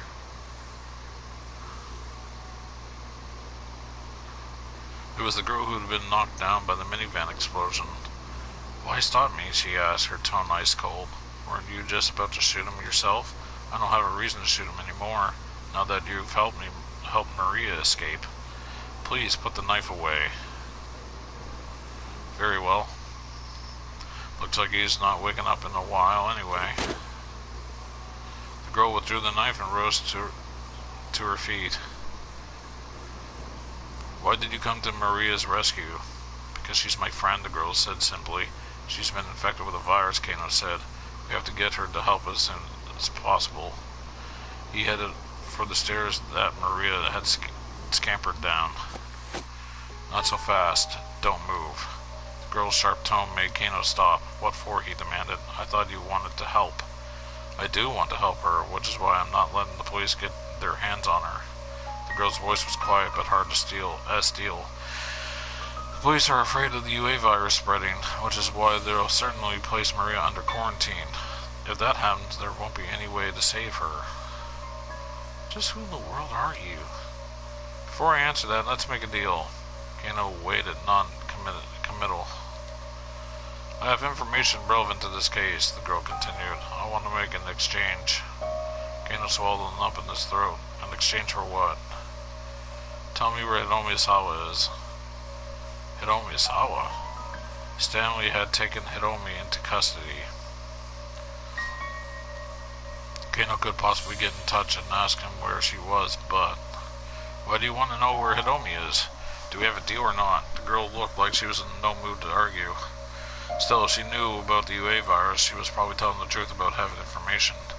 But it was a violation of police policy to leak information on any investigation to a third party. Besides, was it wise to trust this young woman without knowing who she was? Kano weighed his option for a moment before replying. Alright, I'll tell you. No way, I can't share that info. First, I need to know who you are. First, I need to know who you are. My name is Cannon. Cannon? Kano thought back to the grisly scene at the Foreign Syndicate's hideout. Did she do that? Kano was almost afraid to wonder. As if sensing his unease, Cannon spoke up, her voice low and calm. Once you hear what I have to say, I think you'll be more inclined to tell me where Hiromi is. There was a still lingering trace of adolescence in the strange girl's face. It was hard to believe someone so young could be a covert Middle Eastern operative. Yet Kano had seen how quickly she'd been able to render Tadino unconscious. Alright then, guess I'll go first. Cannon began. There's someone out there trying to get their hands on the antiviral drug. My objective is to eliminate this person and put a stop to their plan. Kano felt neither surprise nor horror at her use of the term eliminate. After all that had happened today, he realized his sensibilities had gone numb. This person you're after, you're talking about an arms dealer named Alphard, aren't you? Cannon nodded. The UA virus has been weaponized and tested several times on the battlefield to great effect, she said. The antiviral would render this weapon wholly ineffective. Countries the world over are dying to get their hands on it. Then why did Alfred orchestrate this kidnapping? If the goal is to get the antiviral, why not just steal from the laboratory? There was a lot this kidnapping case still didn't add up. Kano was sure Alfred's plan was hidden in those baffling details. Lab security at Okoshi Pharmaceutical is practically perfect. The place is under surveillance 24 hours a day, and getting to where the antiviral is stored requires bypassing 3 sophisticated electronic locks.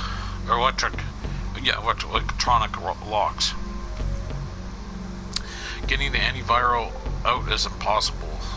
Unexpectedly, a sly grin appeared on Cannon's face. "If you were Alfred, how would you steal it?" she asked. "Huh?" Cannon didn't take him back by the sudden question. He thought good and hard about how to answer. There must be some way to get those locks open, right? Osawa heads up the lab, wouldn't be able to get it out. If you can't sneak something out, maybe you could sneak something in. You wouldn't need to steal it, just wait until the drug hits pharmacy shelves, right?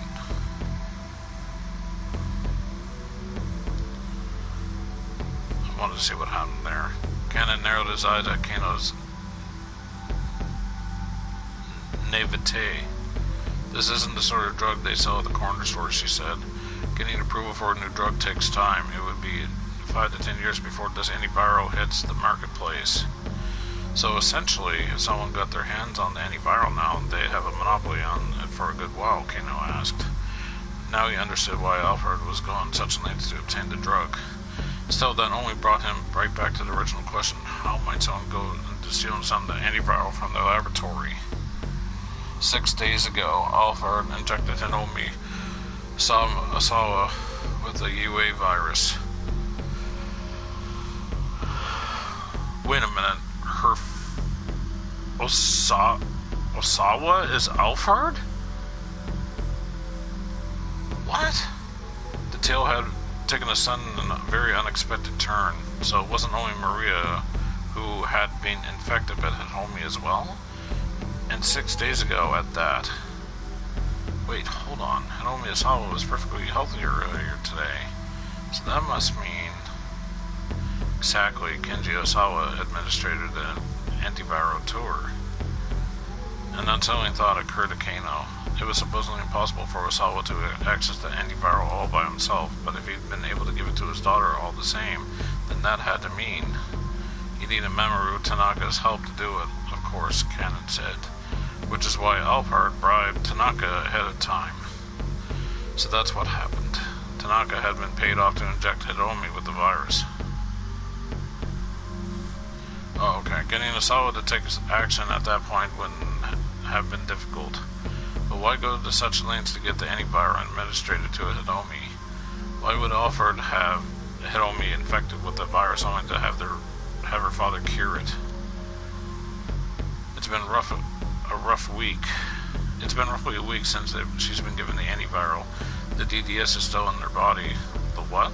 Essentially, taking blood from Hinomi Osawa now would allow someone to extract minuscule amounts of the antiviral. Kano was stunned. Suddenly, all these seemingly unrelated threads were beginning to form a pattern. So since getting the antiviral itself out of the lab wasn't an option, Alfred must have thought of using a human vessel, he murmured. Which means the thing that Alfred's really after is... Cannon nodded. Yes, Hinomi's blood. She finished. Alfred specifically requested that Hinomi make the ransom handoff, Cannon said. Additionally, the crime syndicate was hired to carry out a relay with the attached case containing the ransom money. This would disrupt the investigation and distract the police, allowing the kidnappers to target Hinomi in secret. Wait a minute. Okay, no, I thought that was blue. Wait, no, hold on. There was something about the story that still made no sense to Kano. Tell me this, he said to Cannon. Why not just kidnap Hinomi in the first place? Why not use Tanaka for the vessel instead of Hinomi? Was there really no other way to get an antiviral? No. Why not use Tanaka for the vessel instead of Hinomi? Tanaka could enter the lab along with Osawa and secretly inject himself with the antiviral. It didn't seem like it would be terribly difficult. Good question. If getting the antiviral were the only goal, that would have been the most expedient mean of doing it. So then why use Hinomi Osawa, Cannon asked. Cannon thought for a moment before answering. Tanaka may have objected to the idea of giving himself the drug. I hear that it can have some severe side effects. But she seemed unconvinced by her own words. Do you know why they targeted Hinomi? Kano demanded. I don't, but I'm sure there must be some reason. Alfred had gone with using Tanaka, which would have been the sure thing. Said they'd gone with Hinomi. Hiromi was injected with the virus brought into the lab and used to sneak the antiviral out. Now the plan was to extract the antiviral from Hiromi's blood. Something about this idea still struck Kano as incredibly odd. So wait, why not just abduct Hiromi from the very beginning? Why kidnap Maria instead? Had the kidnappers mistaken Maria for Hiromi? Sure, they couldn't have been so foolish to abduct the wrong target. The girls hadn't gotten themselves mixed up, had they? Hey. Had the kidnappers mistaken Maria for Hiromi? The two were twins after all, so it wasn't inconceivable, but it's my fault that Maria was kidnapped. Cannon looked away. I contacted her brother, I contacted her before this all started. I told you about the kidnapping plan, and I gave her a GPS beacon to give her to her sister so that I could track Hiromi's location after she was abducted. But my plan backfired. Maria switched places with Hiromi and let herself get taken by Alfred. What the hell? Why hadn't Maria taken this to the police? Or if she was so determined to protect her sister, why not just get her to leave town or something like that? There must have been some sort of accident, though, Cannon continued. The GPS was never turned on after kidnapping, and I wasn't able to track Maria down. But there was something that even Alfred hadn't counted on. Cannon cast a glance over at Tatino. This person right here, she said.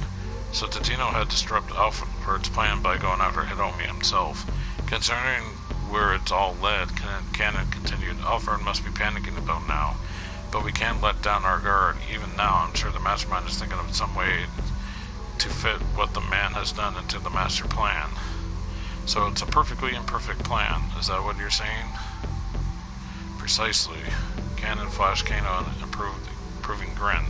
I heard that from Stanley, Kano said, the man who drove you to the hospital earlier. That case officer, huh? Case officer. So that was it. Stanley was CIA. CIA, the embassy in Akasaka functions as the headquarters for the CIA's Japan branch. As the embassy building is not reliably secure, however, the agency carries out many of its activities in specially constructed embassy annex facilities, often under the guise of cultural exchange organizations. There are reportedly over 100 CIA personnel active in Japan, but given the inherent secrecy involved, the exact number is not officially known. Now that Kano thought about it, it all made sense. Since Alfred is an arms dealer with worldwide connections, I don't know what nation might be trying to obtain the antiviral. Obviously, any country that has a viral weapon would want to prevent their enemies from obtaining it. It's no huge surprise that people are butting in to try to put a stop to Alfred's plan. Tiny beeping sound caught Kano's attention. Cannon pulled a PDA from her breast pocket. PDA, Personal Digital Assistant, refers to various types of small portable devices for information management, occasionally also referred to as a handheld PC. Interesting.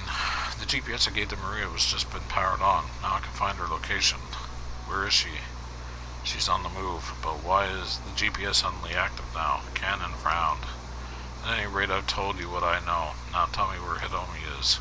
Alright. Kano got his phone and called Stanley.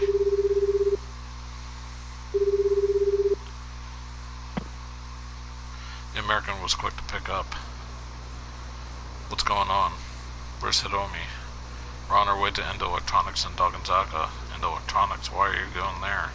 Kano was familiar with the dilapidated old storefront. He had passed by the place countless times. Too long of a story. There's a lot that happened, Stanley replied. How are things on your end? About as bad as they could be, but I'm getting closer to the truth. Please make sure to keep Hiromi safe. Alfred is after her blood. Her blood? Kano told Stanley what he'd heard from Cannon. I see. So that's what's going on. Once they're finished with things in Dogonzaga, I'll bring Hiromi right back to the precinct. Where is she? Cannon asked as soon as Kano had hung up. She's on her way to the electronics store in Dogonzaga. I see. Cannon checked Maria's location on her PDA. First, I need to get Maria, she said. I'll get to Hiromi after that. I'm going with you. Be my guest. With that, Cannon was off and running. Kano took one last glance at the unconscious Tatino, then hurried after Cannon as fast as he could. They ran from South Hill and Nanpadai towards Shibuya Station. As they darted and weaved madly through the narrow side streets, Cannon took an occasional glimpse at her PDA. It felt to Kano like they must be taking the shortest possible route to Maria's location. He stayed quiet, keeping pace as Cannon led the way. Before we knew it, they were heading up Dakanzaka. It's not too long. They'd be at Indo Electronics. Hey, Kano called out to Cannon. What? She shouted back without turning. Are you sure this is the right area? Are you doubting the GPS? No, it's not that. Actually, can I see the GPS unit? Kano peered over Cannon's shoulder and saw that the GPS was indeed pointing in the direction they were headed. They weren't just running around at random, nor was the unit broken. Huh, Electronics is up ahead, he said. What? Cannon stopped abruptly. What are you suggesting? Twins are heading for the same location, that's my guess. Still, what did they actually mean? What did that actually mean? Kano hadn't figured that out yet. They took off running again, and before long, Endo Electronics came into view. Cannon stopped in front of the shop door. Right here, she said, glancing again at her GPS. I knew it, Kano thought. Endo Electronics, the same place Naomi was headed. Guess we're all winding up together, Cannon said, or else we've been brought together. She peered keenly at the building and its surroundings. Kano swallowed hard. We? You think you've been roped into this too? Quite possibly. Cannon flashed a winning smile and then started to head into the shop. Hold on, I need to report to HQ. Kano hurriedly called Guze on the cell.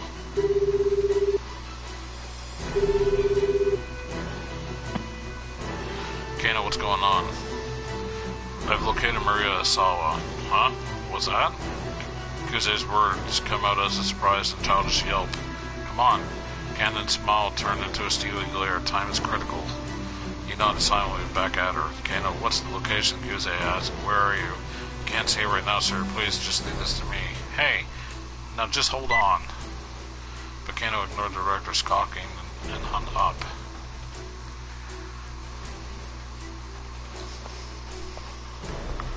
Cannon had already entered the shop. He seemed wholly unconcerned by the idea that she might be playing right into Alfred's hands. Despite her youth, she clearly thought of herself as quite capable. Warily, he followed after her. After navigating After navigating a veritable cavern of junk, they came to a door that led to the living area beyond. Cannon quietly opened the door and immediately stepped inside. The home was divided into a dwelling area and the workroom. A man's voice would be overheard from the workroom, raised in anger. Don't you want to say soon? Kano and Cannon crept closer. Peering through the next doorway, they saw tense confrontation in progress. Marie and Stanley were standing there, looking down at a middle-aged man who had restrained Hitomi with a stun gun pressed to her throat.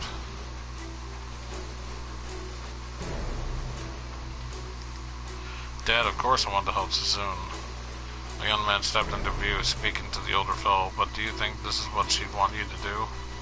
Kano watched intently, sensing for action. There was so much at risk here. He was about to barge into the workroom when Cannon grabbed him by the shoulder. Let's wait and see how this goes first, he whispered. He realized this was good advice. If they provoked the older man, things could very well take a sharp turn for the worse. They just had to hope this young man could talk him down. Ichi. Yep. Oh, you can't even do Ichi. Okay then.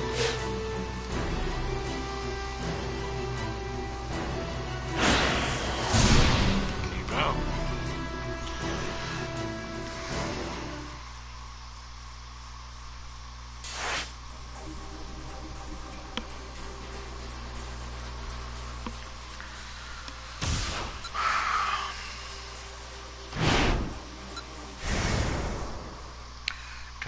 even do Asawa.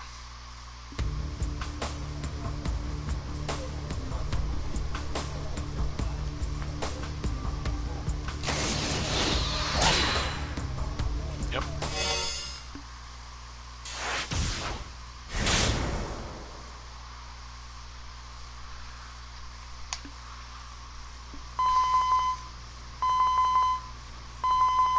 Sawa's phone rang and Minarikawa's phone number popped up on the LCD display. The reporter must have finished looking at the matter Osawa had asked about. Mr. Osawa, sorry to keep you waiting. How did it go? Well, I looked into the background of that story you asked about, and I learned who it was your wife was dating. Who was it? Osawa asked immediately. There was a brief pause. Mamoru Tanaka. I see. Finally, he had proof positive of a relationship between AI and Tanaka. Now more than ever, it was no time to waver. No matter how painful the reality it was also true that if they hadn't been dating, there would probably no way of saving Maria. So, Minarikawa said, what was this big thing about disrupting the power balance of the world all about? There's something I need to take on my care of on my end first. Oh my god. There's something I need to take care of on my end first. Once I'm finished, I'll tell you everything. Yeah, that's fine. Things are pretty hectic on my end right now anyway. Sawa had expected Minarikawa to put up more of a fight. He figured the report for 4-star General Gossip would be a bit more persistent. Oh, by the way, there was one thing I wanted to tell you, Mr. Osawa. Sawa could practically sense a finger pointing his way from the other end of the line. Don't be too angry with your wife. All too often in this world, people let their anger get in the way of solving their problems. You may have a point. Osawa let out a wry chuckle. Alright then, I'll call you back later.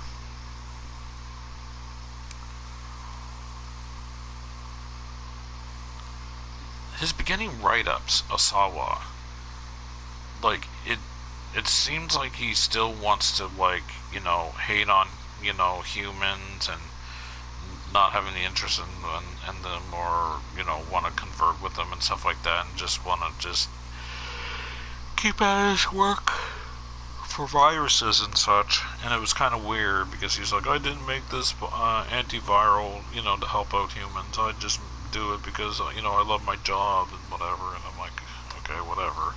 But at the same time, it's kind of like he wants to change who he is because he's losing his daughters, and he's like freaking out over it.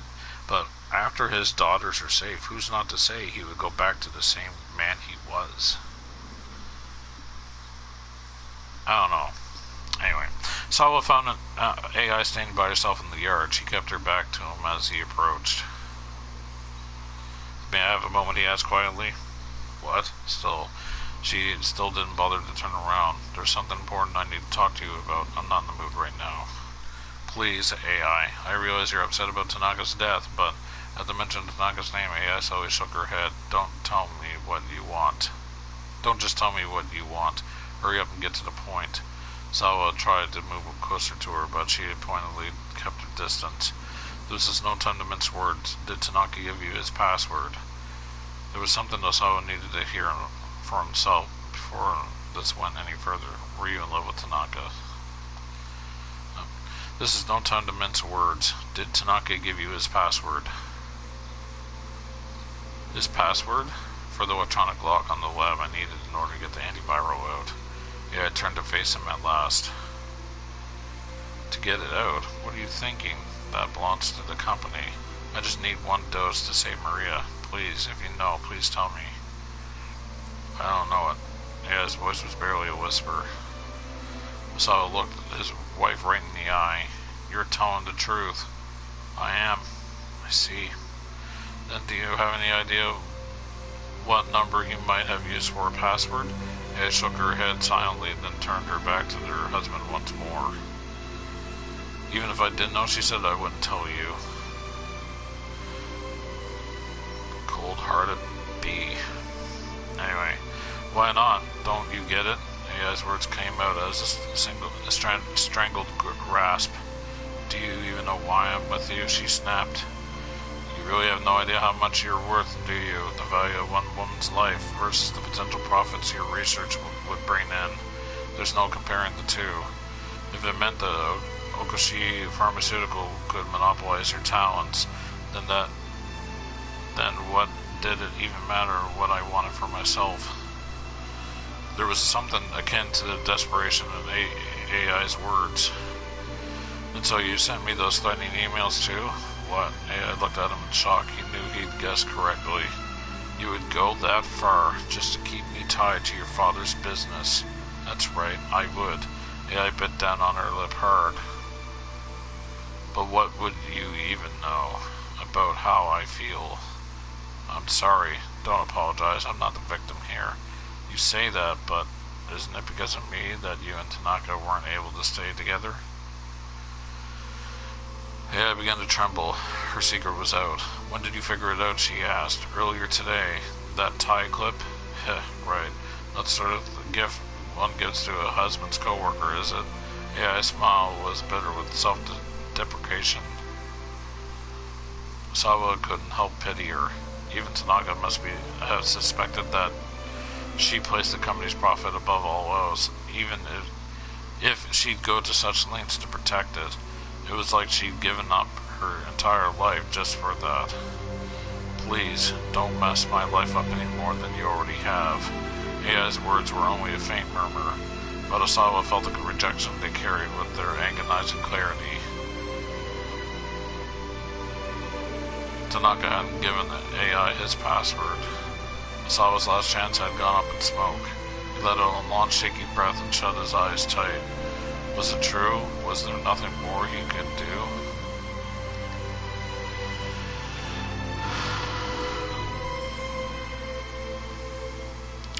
Keep out.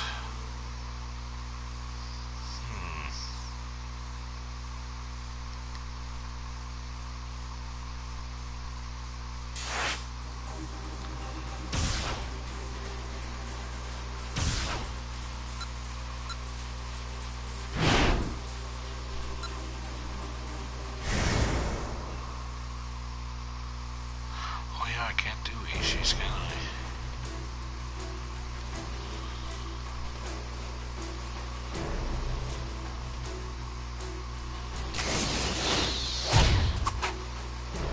Yeah, I can. Damn it.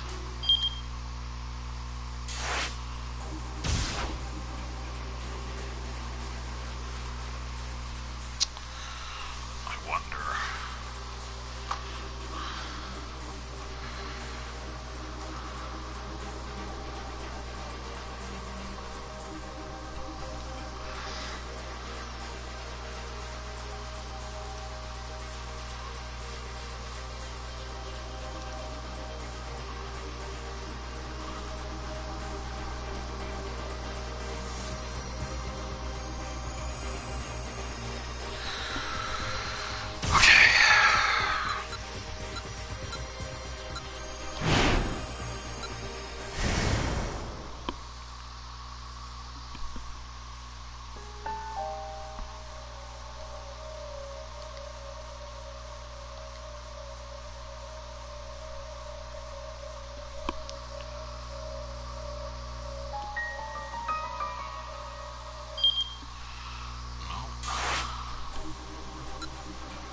This one. There we go.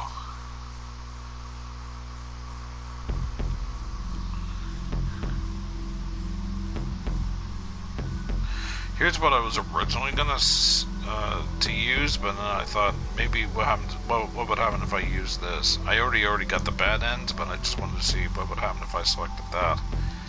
If you can't sneak something out, maybe you can sneak something then.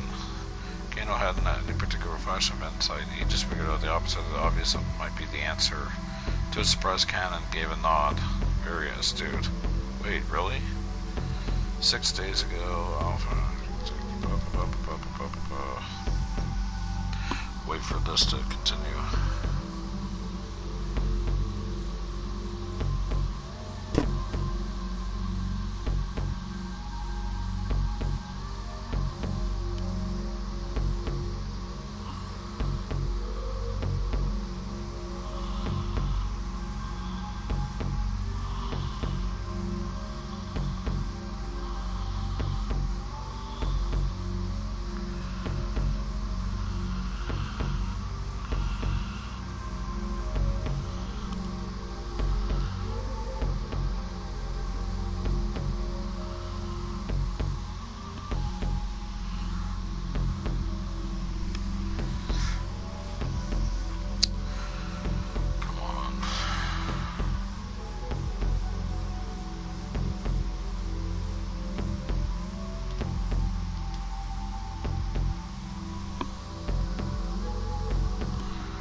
that is the right one I chose, but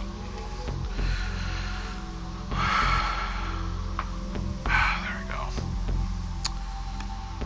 Might as well just continue.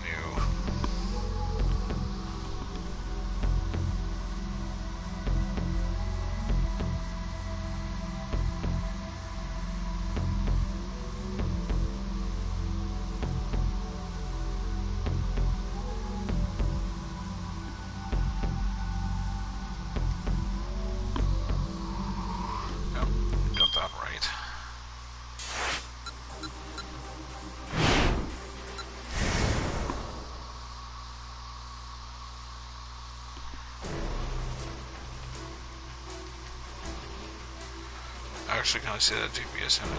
No, it's not that. Can't scan the area. It's just that Endo Electronics is right up ahead. What? Can't stopped abruptly.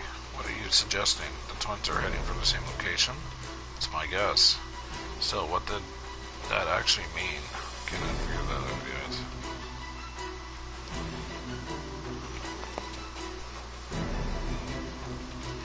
Yeah. Already read this stuff before.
Cannon had already entered the shop. She seemed wholly unconcerned by anything. Oh, yeah, I already read that.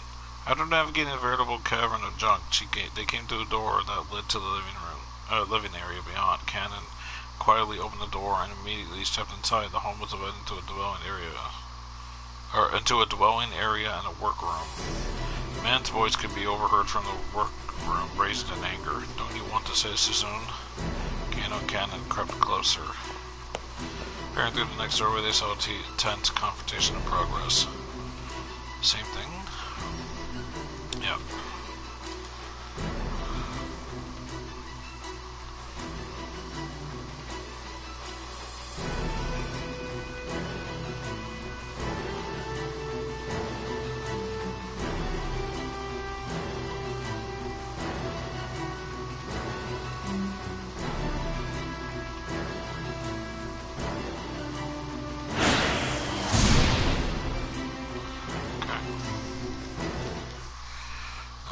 Next person.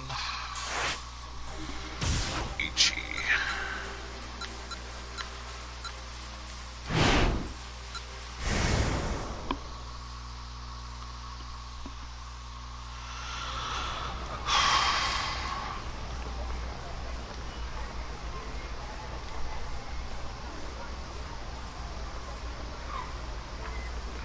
Okay, I got that right.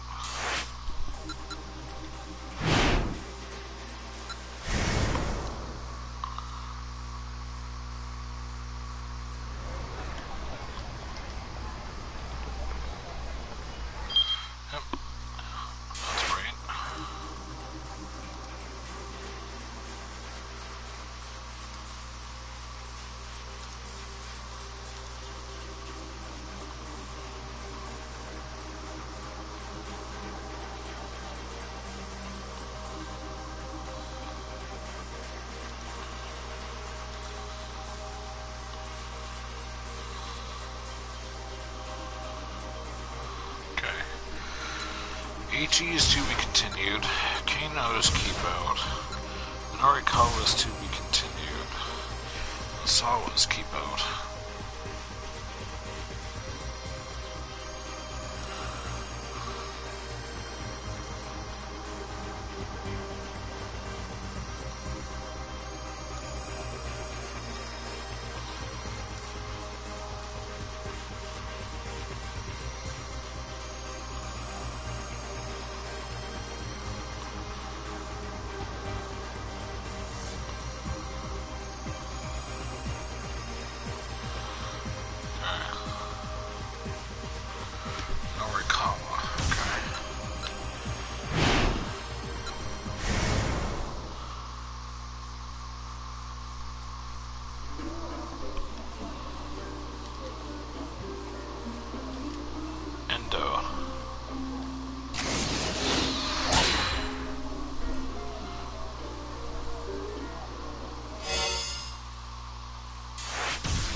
The workroom door slowly eased open.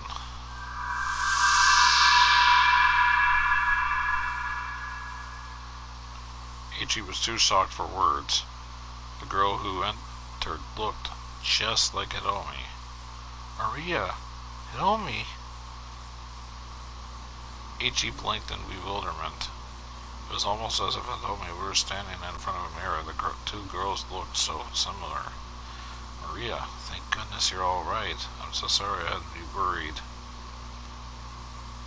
Maria was safe. Ichi realized. At last he had managed to fulfill his duty. You, how did you manage to get out of the storeroom? Daisuke had gone pale. Tell me, Maria said sharply. Who was it who came up with this kidnapping plan? Suddenly, Daisuke shoved Maria aside and lunged for Hiromi. Stanley moved to stop him, but before he could intervene, the old man had a hold on Hiromi, pressing something that looked like a flashlight up against her neck. Dad! Ichi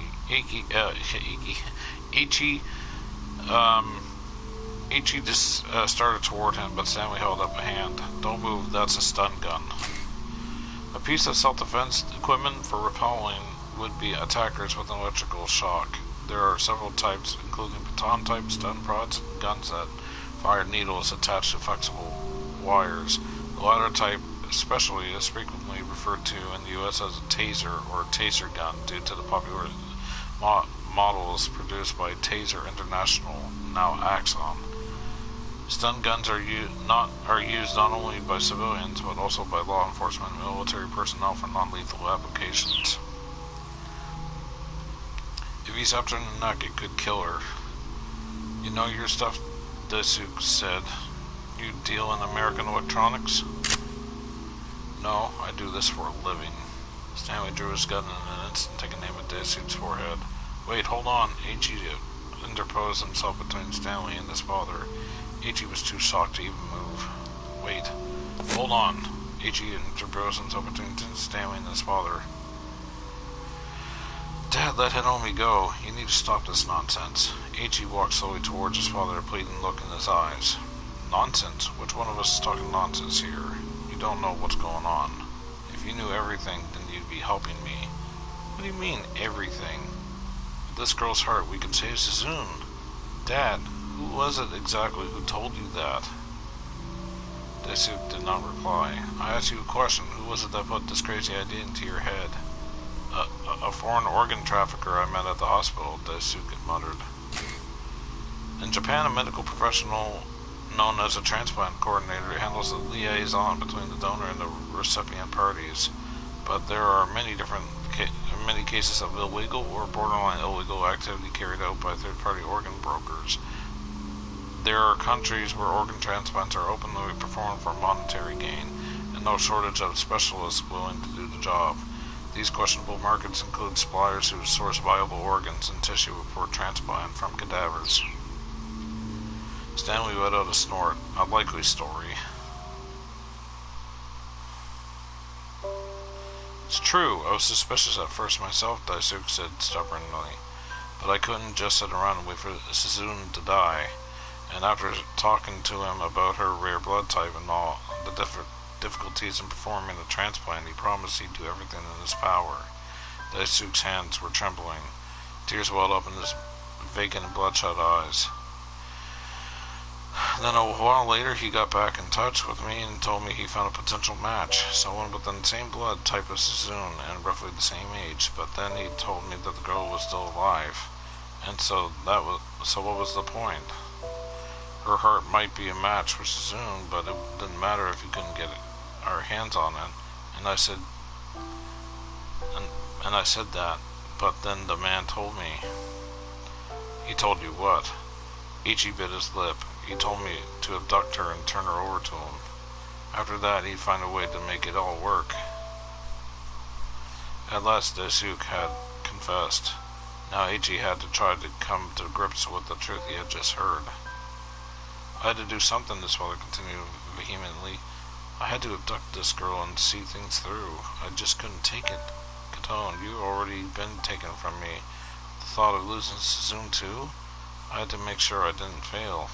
So it was the organ trafficker who came up with the kidnapping scheme, then Stanley said. He kept his gun aimed at his target. Daisuke nodded. Describe him for me. He was tall, had black hair, spoke fluent Japanese. Stanley raised an eyebrow at that. Ichi wondered if he had some idea who it might be. And taking Maria Osawa hostage in order to lure out Hiromi, was that his idea as well? Yes, that's right. I allowed his computer to access my surveillance camera system as well. But then, this morning, I got a call from the hospital saying that Suzune's condition was critical. I couldn't wait any longer. I had to help my girl right away. And then, Daisuke cut himself off, reaffirming his grip on the stun gun. I was looking at the surveillance monitor and I saw a detective I happened to know. He was right next to this girl here. So I decided to ask him. I knew if I didn't, he wouldn't refuse. He could never refuse a request from me. And that was the man with the cane, Ichi asked. His voice was low and hoarse. Yes, I was giving him directions while I followed you on the monitors.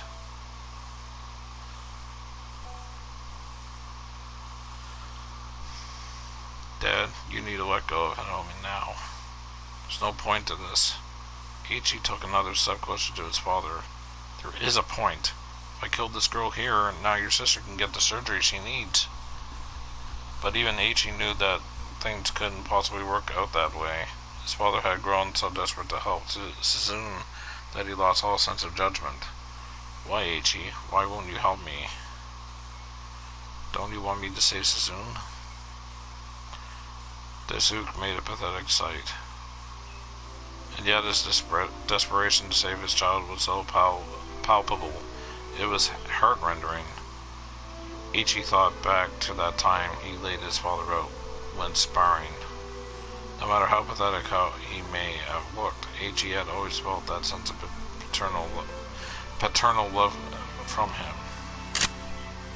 You're not going to be able to talk him down, Stanley murmured. Ichi shook his head. Stanley, he said, lower your gun. Tears were welling up in his eyes. Please, lower your gun. Hearing this determined in Ichi's voice, Stanley quietly complied. Ichi stepped up to Daisuke, getting a firm grip on his father's slender shoulder. Dad, of course I want to help Suzune. Then why are you trying to stop me? Dad, do you think this is what she'd want you to do?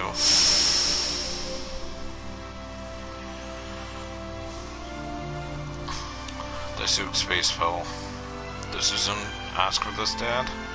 Did she tell you to take someone else's heart so that she could live longer? Did she, Dad?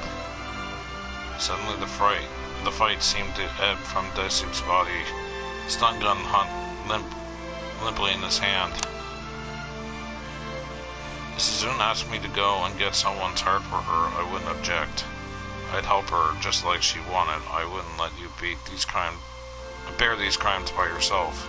But that's not what this is it? Suzune would never ask us to do something like that, would she?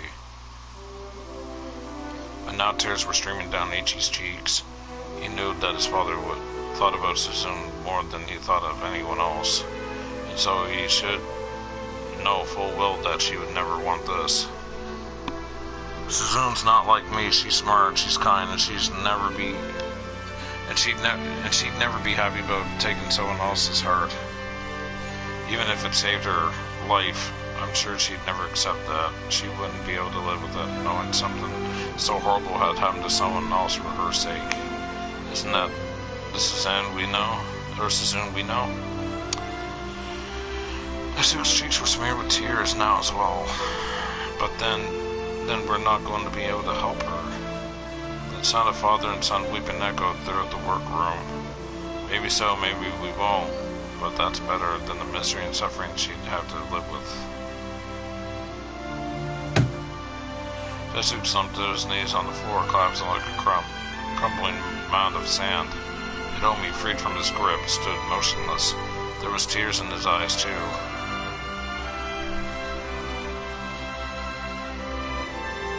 You're such an idiot, Dad. Such a complete, utter idiot. Sobbing, Ichi embraced his father.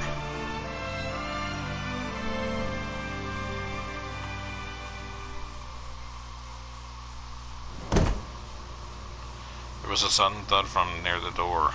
Everyone turned to look. Maria had crumpled to the floor, and a newcomer had appeared.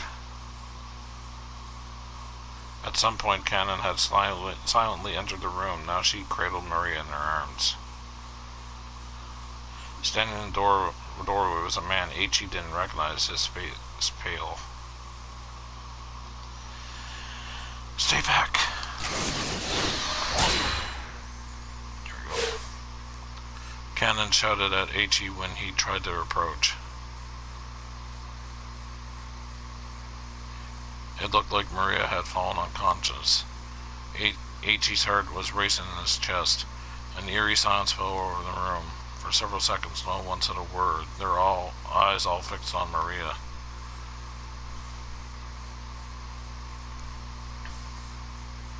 Finally, Cannon looked up, her face ashen. It's starting.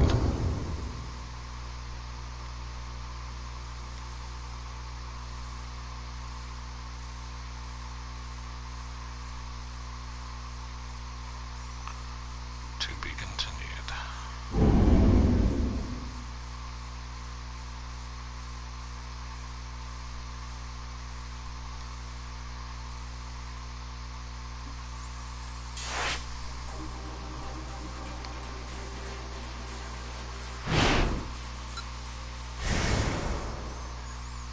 Jump to Kano.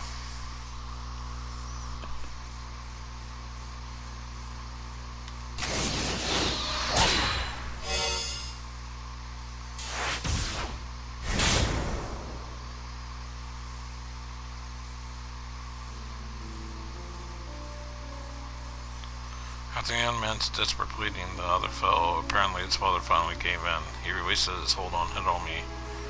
The tension in the room was replaced by a solemn air of gravitas. Seeing father and son weeping as they spoke made Kano think back to his conversation with Tatino before the stakeout. What was it in people that drove them to do such horrible things? Sometimes it was the desire to save the ones they loved. Even such a heartfelt human emotion could drive someone to wrongdoing. Why? Why did people have to be like that? A sudden thud snapped Kano out of his musing. An instant later, Cannon hurried past him into the workroom.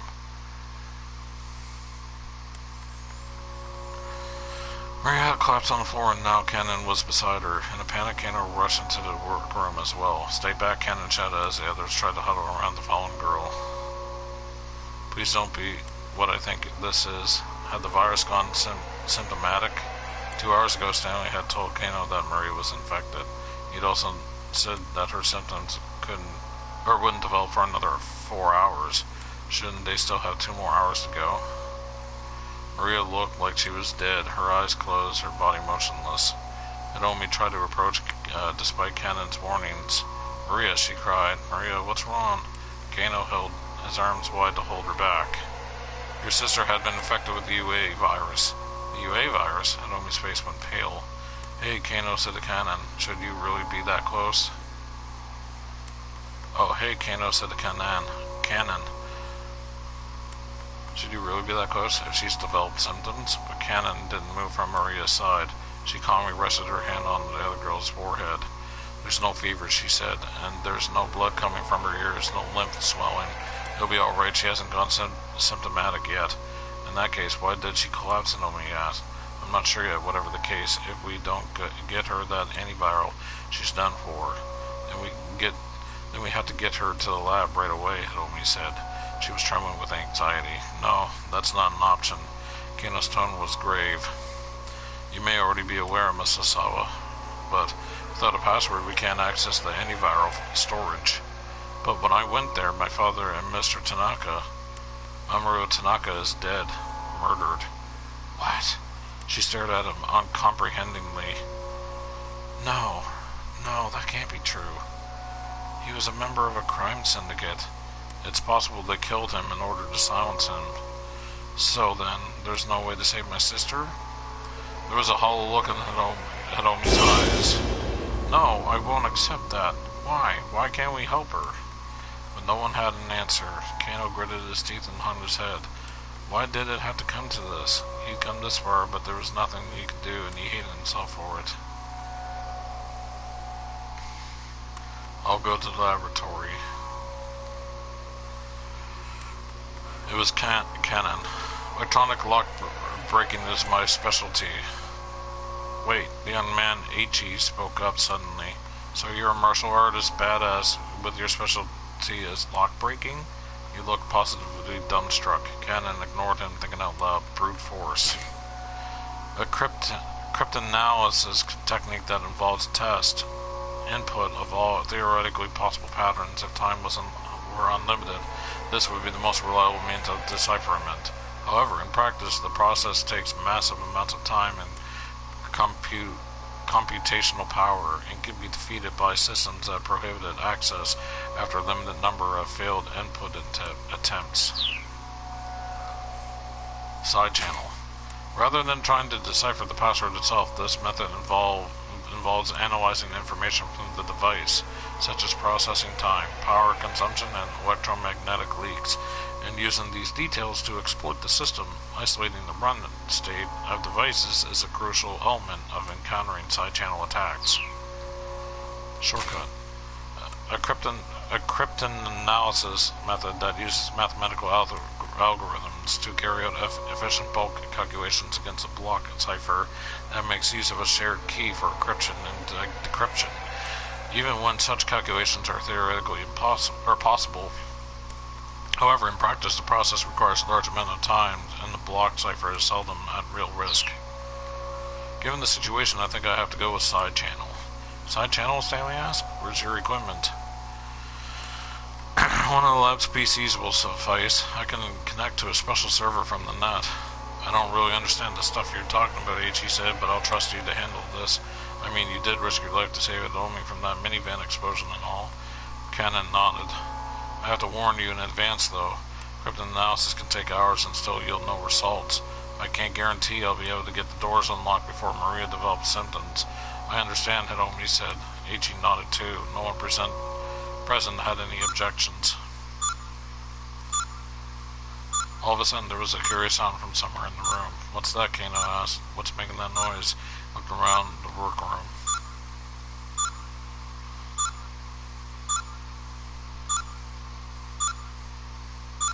That's my computer. Daisuke hurried to his desktop.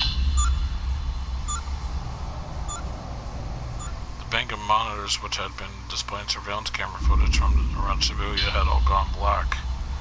What the hell? What's going on, Dad? H.E. joined his father staring at the computer screens.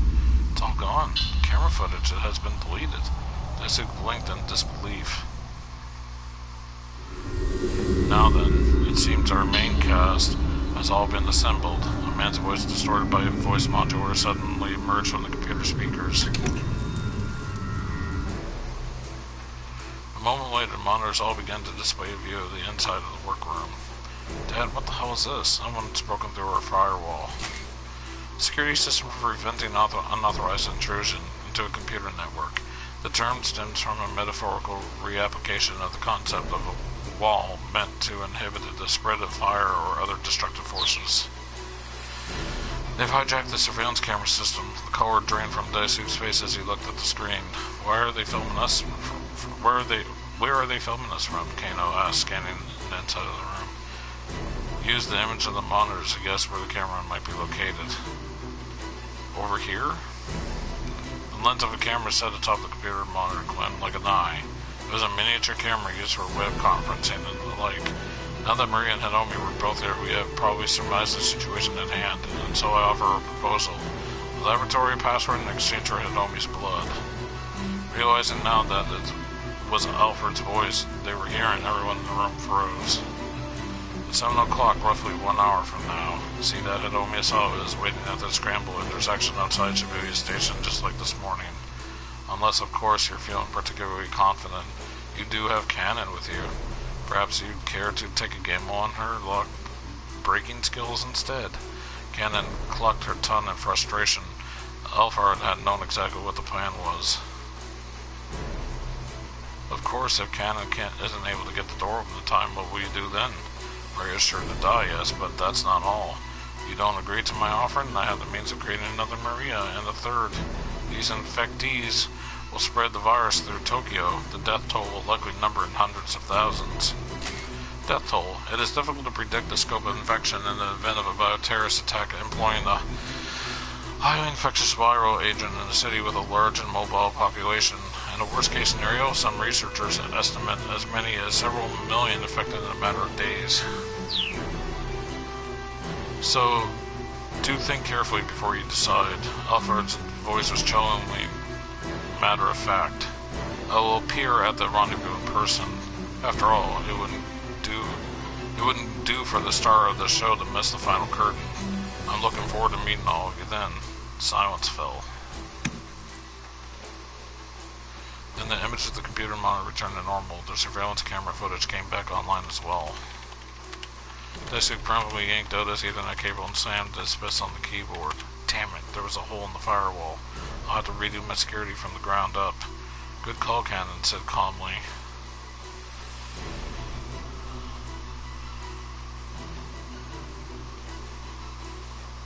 We can't win this if our intel keeps getting leaked. Stanley pursed his lips in concentration. What do we do, Kano asked him. Do we give in to his demands? I mean, do we really expect he's just going to blithely show up like that? He's practically begging for us to come and catch him. There has to be some deeper plan at work. If it means saving my sister, I'll do it. Hiromi was resolute. No, Stanley said, you can't. What? Why not? Because if you do, you'll be killed. What? Hiromi's face caught in her throat. With the antiviral still present in your body a week after the fact, you're still too much of a liability for Alphard to just let go. He's right, don't do it, H.E. exclaimed. Hiromi, you can't go. Even still, I want to do it. Hiromi stared defiantly at Stanley. You still want to go, even knowing that you'll be killed? I just can't sit here and hope that Cannon is able to pull this off, she said. I want to do something for my sister. I want to save her. She peered down at Maria sprawled on the floor. She'd object to me going, I'm sure of that. But I want to do what I can. To do things my way. No one tried to contradict her this time. If she's willing to take the risk, then there are things the rest of you can do, too. It was Cannon again. Let's hear it, Kano replied. He squared his shoulders. He was of the same mind as Hiromi. He couldn't just do nothing and leave it all to Cannon. After everything he's been through, he wanted to stick with this case until the very end. Apprehend Alfred at the rendezvous and demand the password from him. Cannon offered the suggestion as if it were a simple task. That leads you to get what you want without putting Hiromi in danger. Kano let out a sigh. Hold on, he said. Even if we do arrest him, how are you going to get him to cough up the password? We don't have the time to drag him off to an interrogation room. And besides, he doesn't strike me as the sort to offer a confession that easy. There are ways, Cannon said.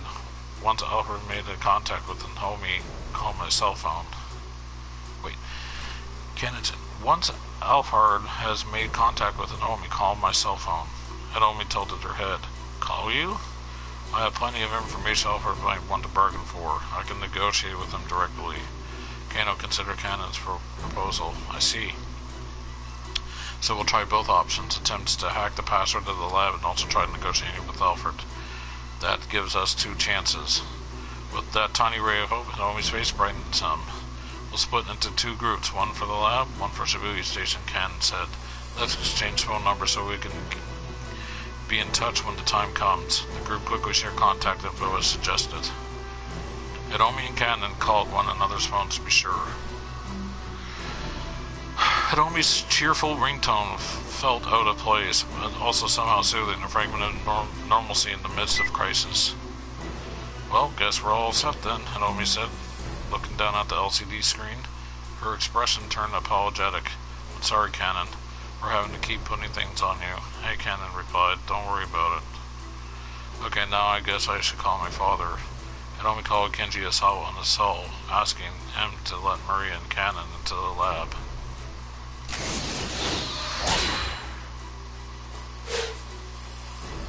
Cannon leaned in to whisper into Cannon's ear. Are you sure you're okay with this?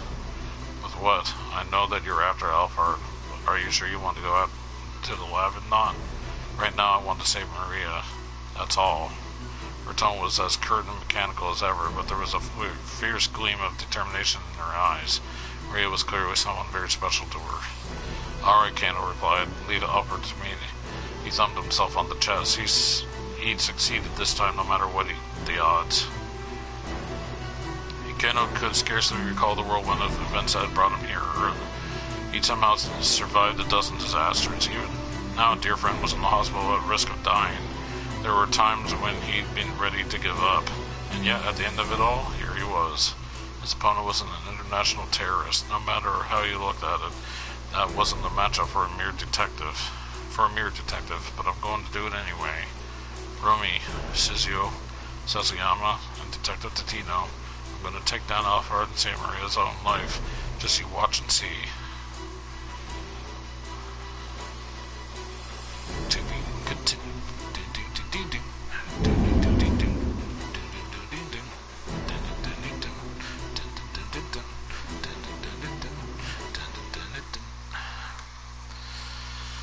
Alright. Let's jump to Kenji Osawa. Come on.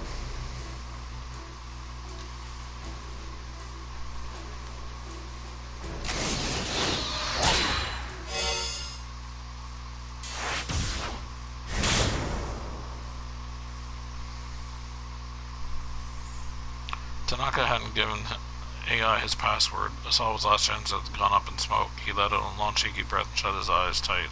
Was it true? Was there nothing more he could do?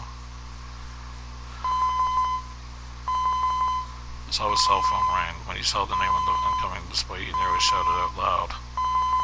It was Hiromi. Hiromi, are you alright? Please tell me you're alright. Yeah, I'm fine. But Maria's... Maria? Is Maria there with you? Osawa's heart leapt. Dad, there isn't any time for me to explain everything, so I'll just have to give you the main points.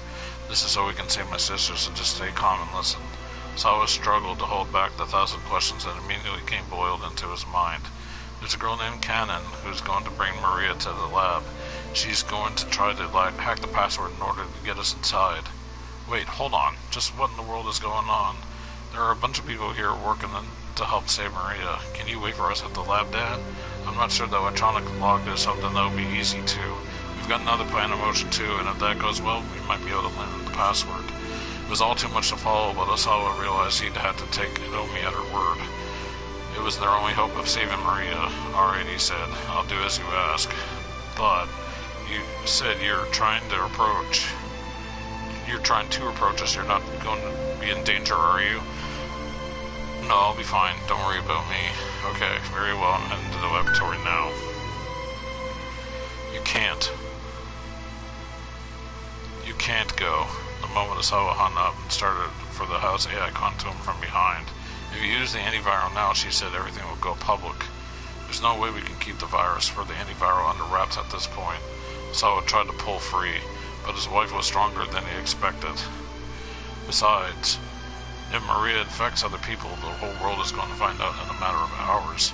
No, we can just quarantine her, and if it's handled correctly, we'll still be able to retain secrecy. AI's voice was cold as ice. Do you even have any idea what you're saying right now?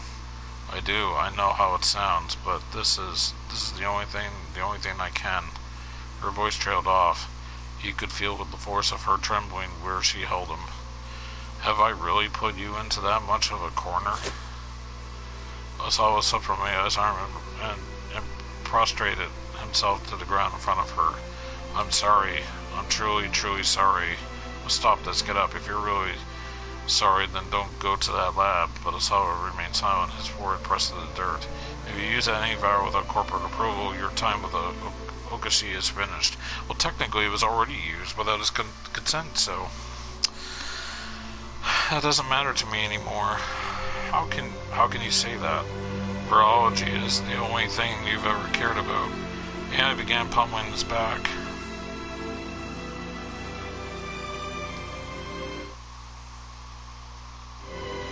Maybe virology is all that I care about.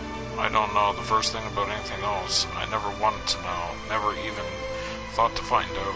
Nothing bothered to learn what you or my own children might think. I'm a failure. As a father and a husband. How dare you say that only after it's come to this? I struck him again harder than before. You're right, he gasped out the words between her blows. Maybe this has been too long coming, but it's not too late. I can still start over. Start over? She paused in disbelief. You already turned down that American job. If you use an antiviral now, there won't be any starting over. You'll lose everything. Well, I lose you too? After you've gone and thrown everything else away like this? How could I possibly stay with you? AI was sobbing softly now. Sawa wondered what her tears were for. But there was only one thing he didn't know. She was right. They couldn't be together anymore. She's a bee. Doesn't even care about his kids. He got to his feet and headed back to the house, leaving AI behind.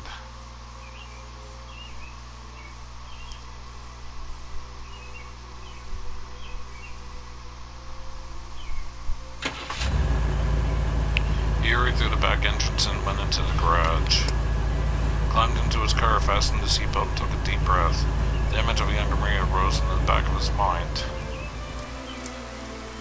There she was at the park, getting drenched by the rain, holding back her tears as she waited for her father.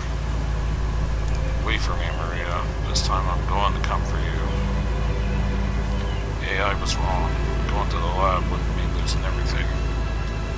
He let too many important things slip through his fingers. Now it was time to go take them back. Osawa pulled his car onto the street and sped toward the laboratory.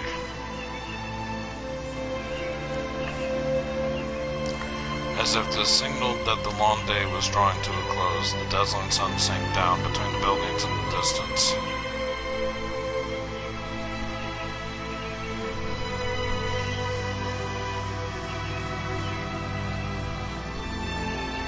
End of his story. And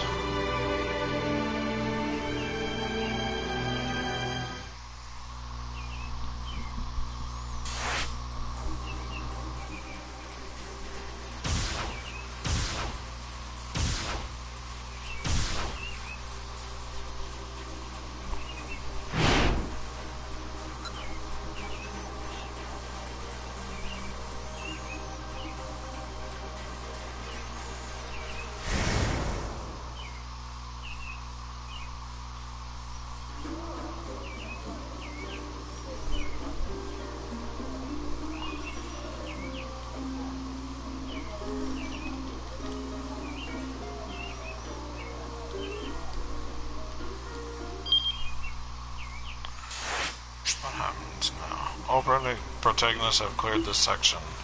Choose a protagonist to continue their storyline in the next hour.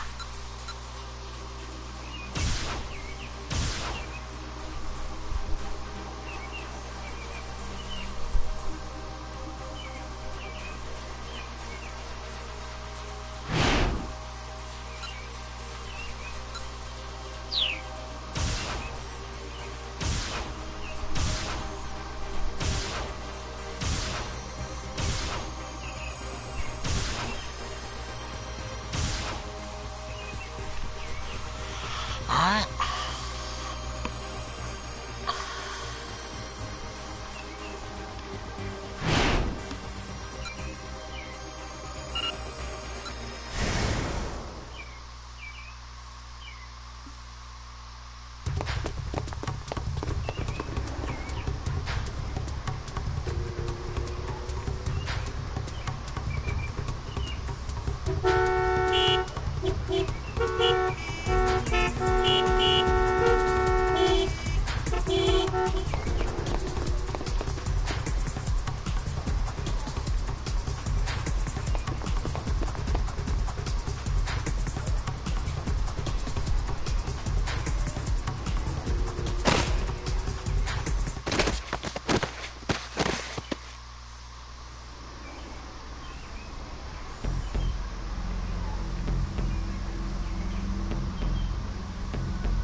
Sorry, Suzune. The UA is out now. Sermino, answer me. Give me that last. I'll hard. Go ahead and kill me.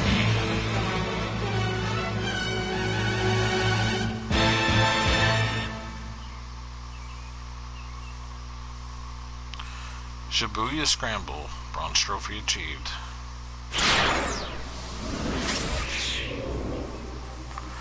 Alright, Minorikawa, Kano, and Ichi. But his is at a keep out. Already, right from the get-go. Interesting. This is now the final chapter of the game. It is 2 hours long, as you can see up in the top right-hand corner. And with that being said, we have gone for 2 hours and 39 minutes on the dot as I say that. So yeah. Anyway, this has been part 8 of Shibuya Scramble. Part 9 will be, soon to follow. So yeah, I don't know, it's kind of depressing because, this whole video game just makes you have feels, and it's pretty depressing. Before 2020, people were following the story was kind of on the, maybe at the edge of their seats or engaged with the story. I'm engaged with the story, but it's depressing now doing with the pandemic that we have our own. It's not as severe as the one that they're facing where it would just kill everybody. But the thing is we don't actually have a vaccine for our stuff, and that's what kind of all these thoughts come into my head as well. More people still propped up from having the virus that's going on in our real world today, and it's just kind of damn, but businesses have to open up and whatever. The only thing we can do at this point in time is just play it safe, basically.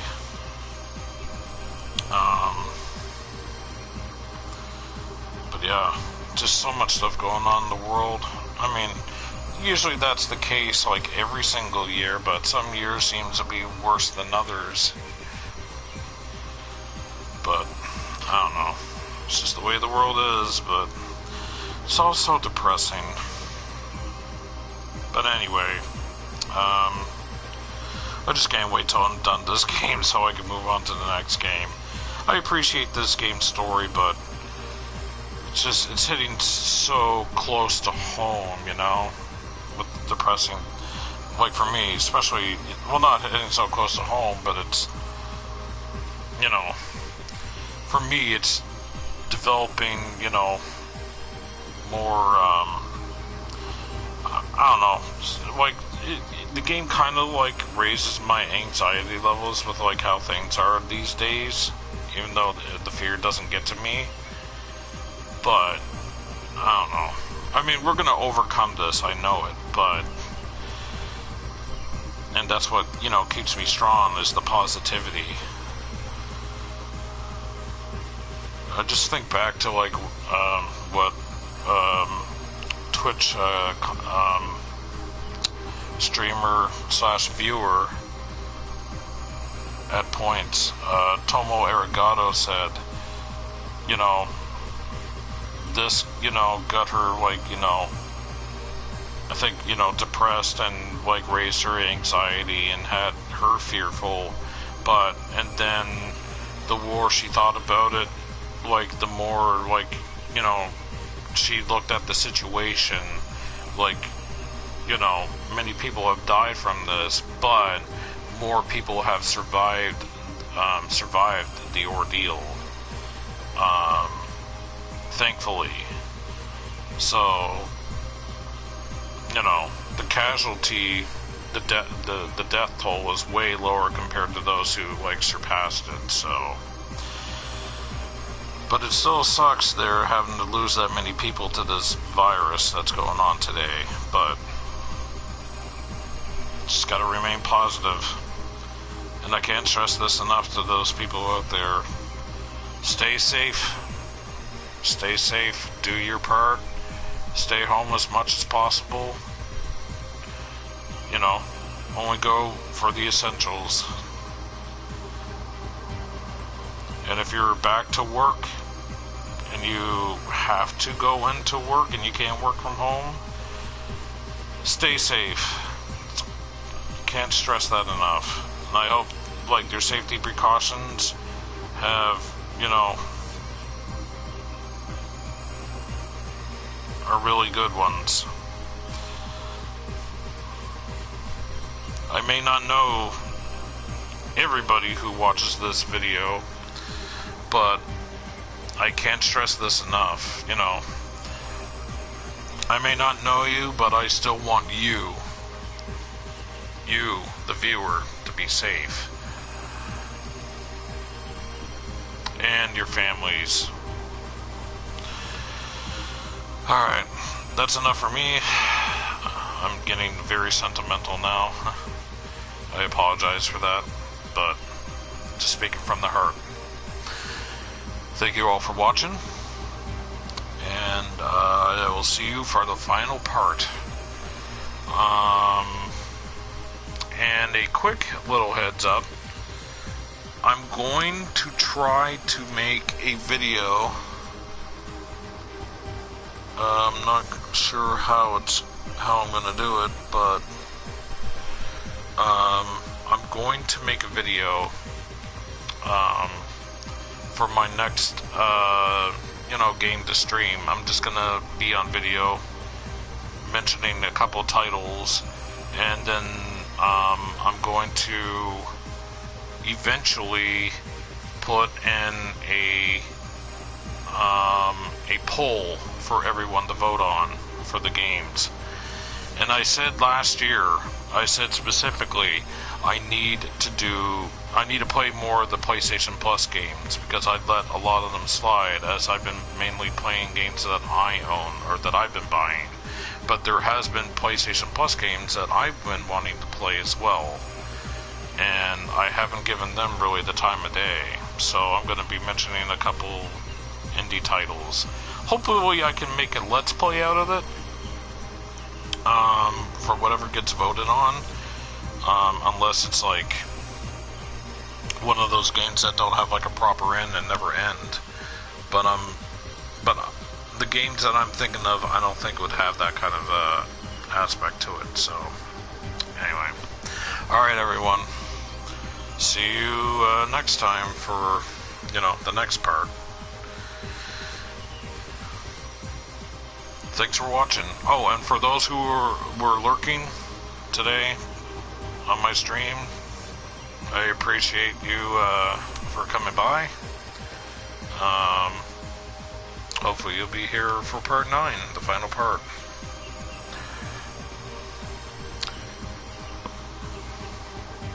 Good night, everyone.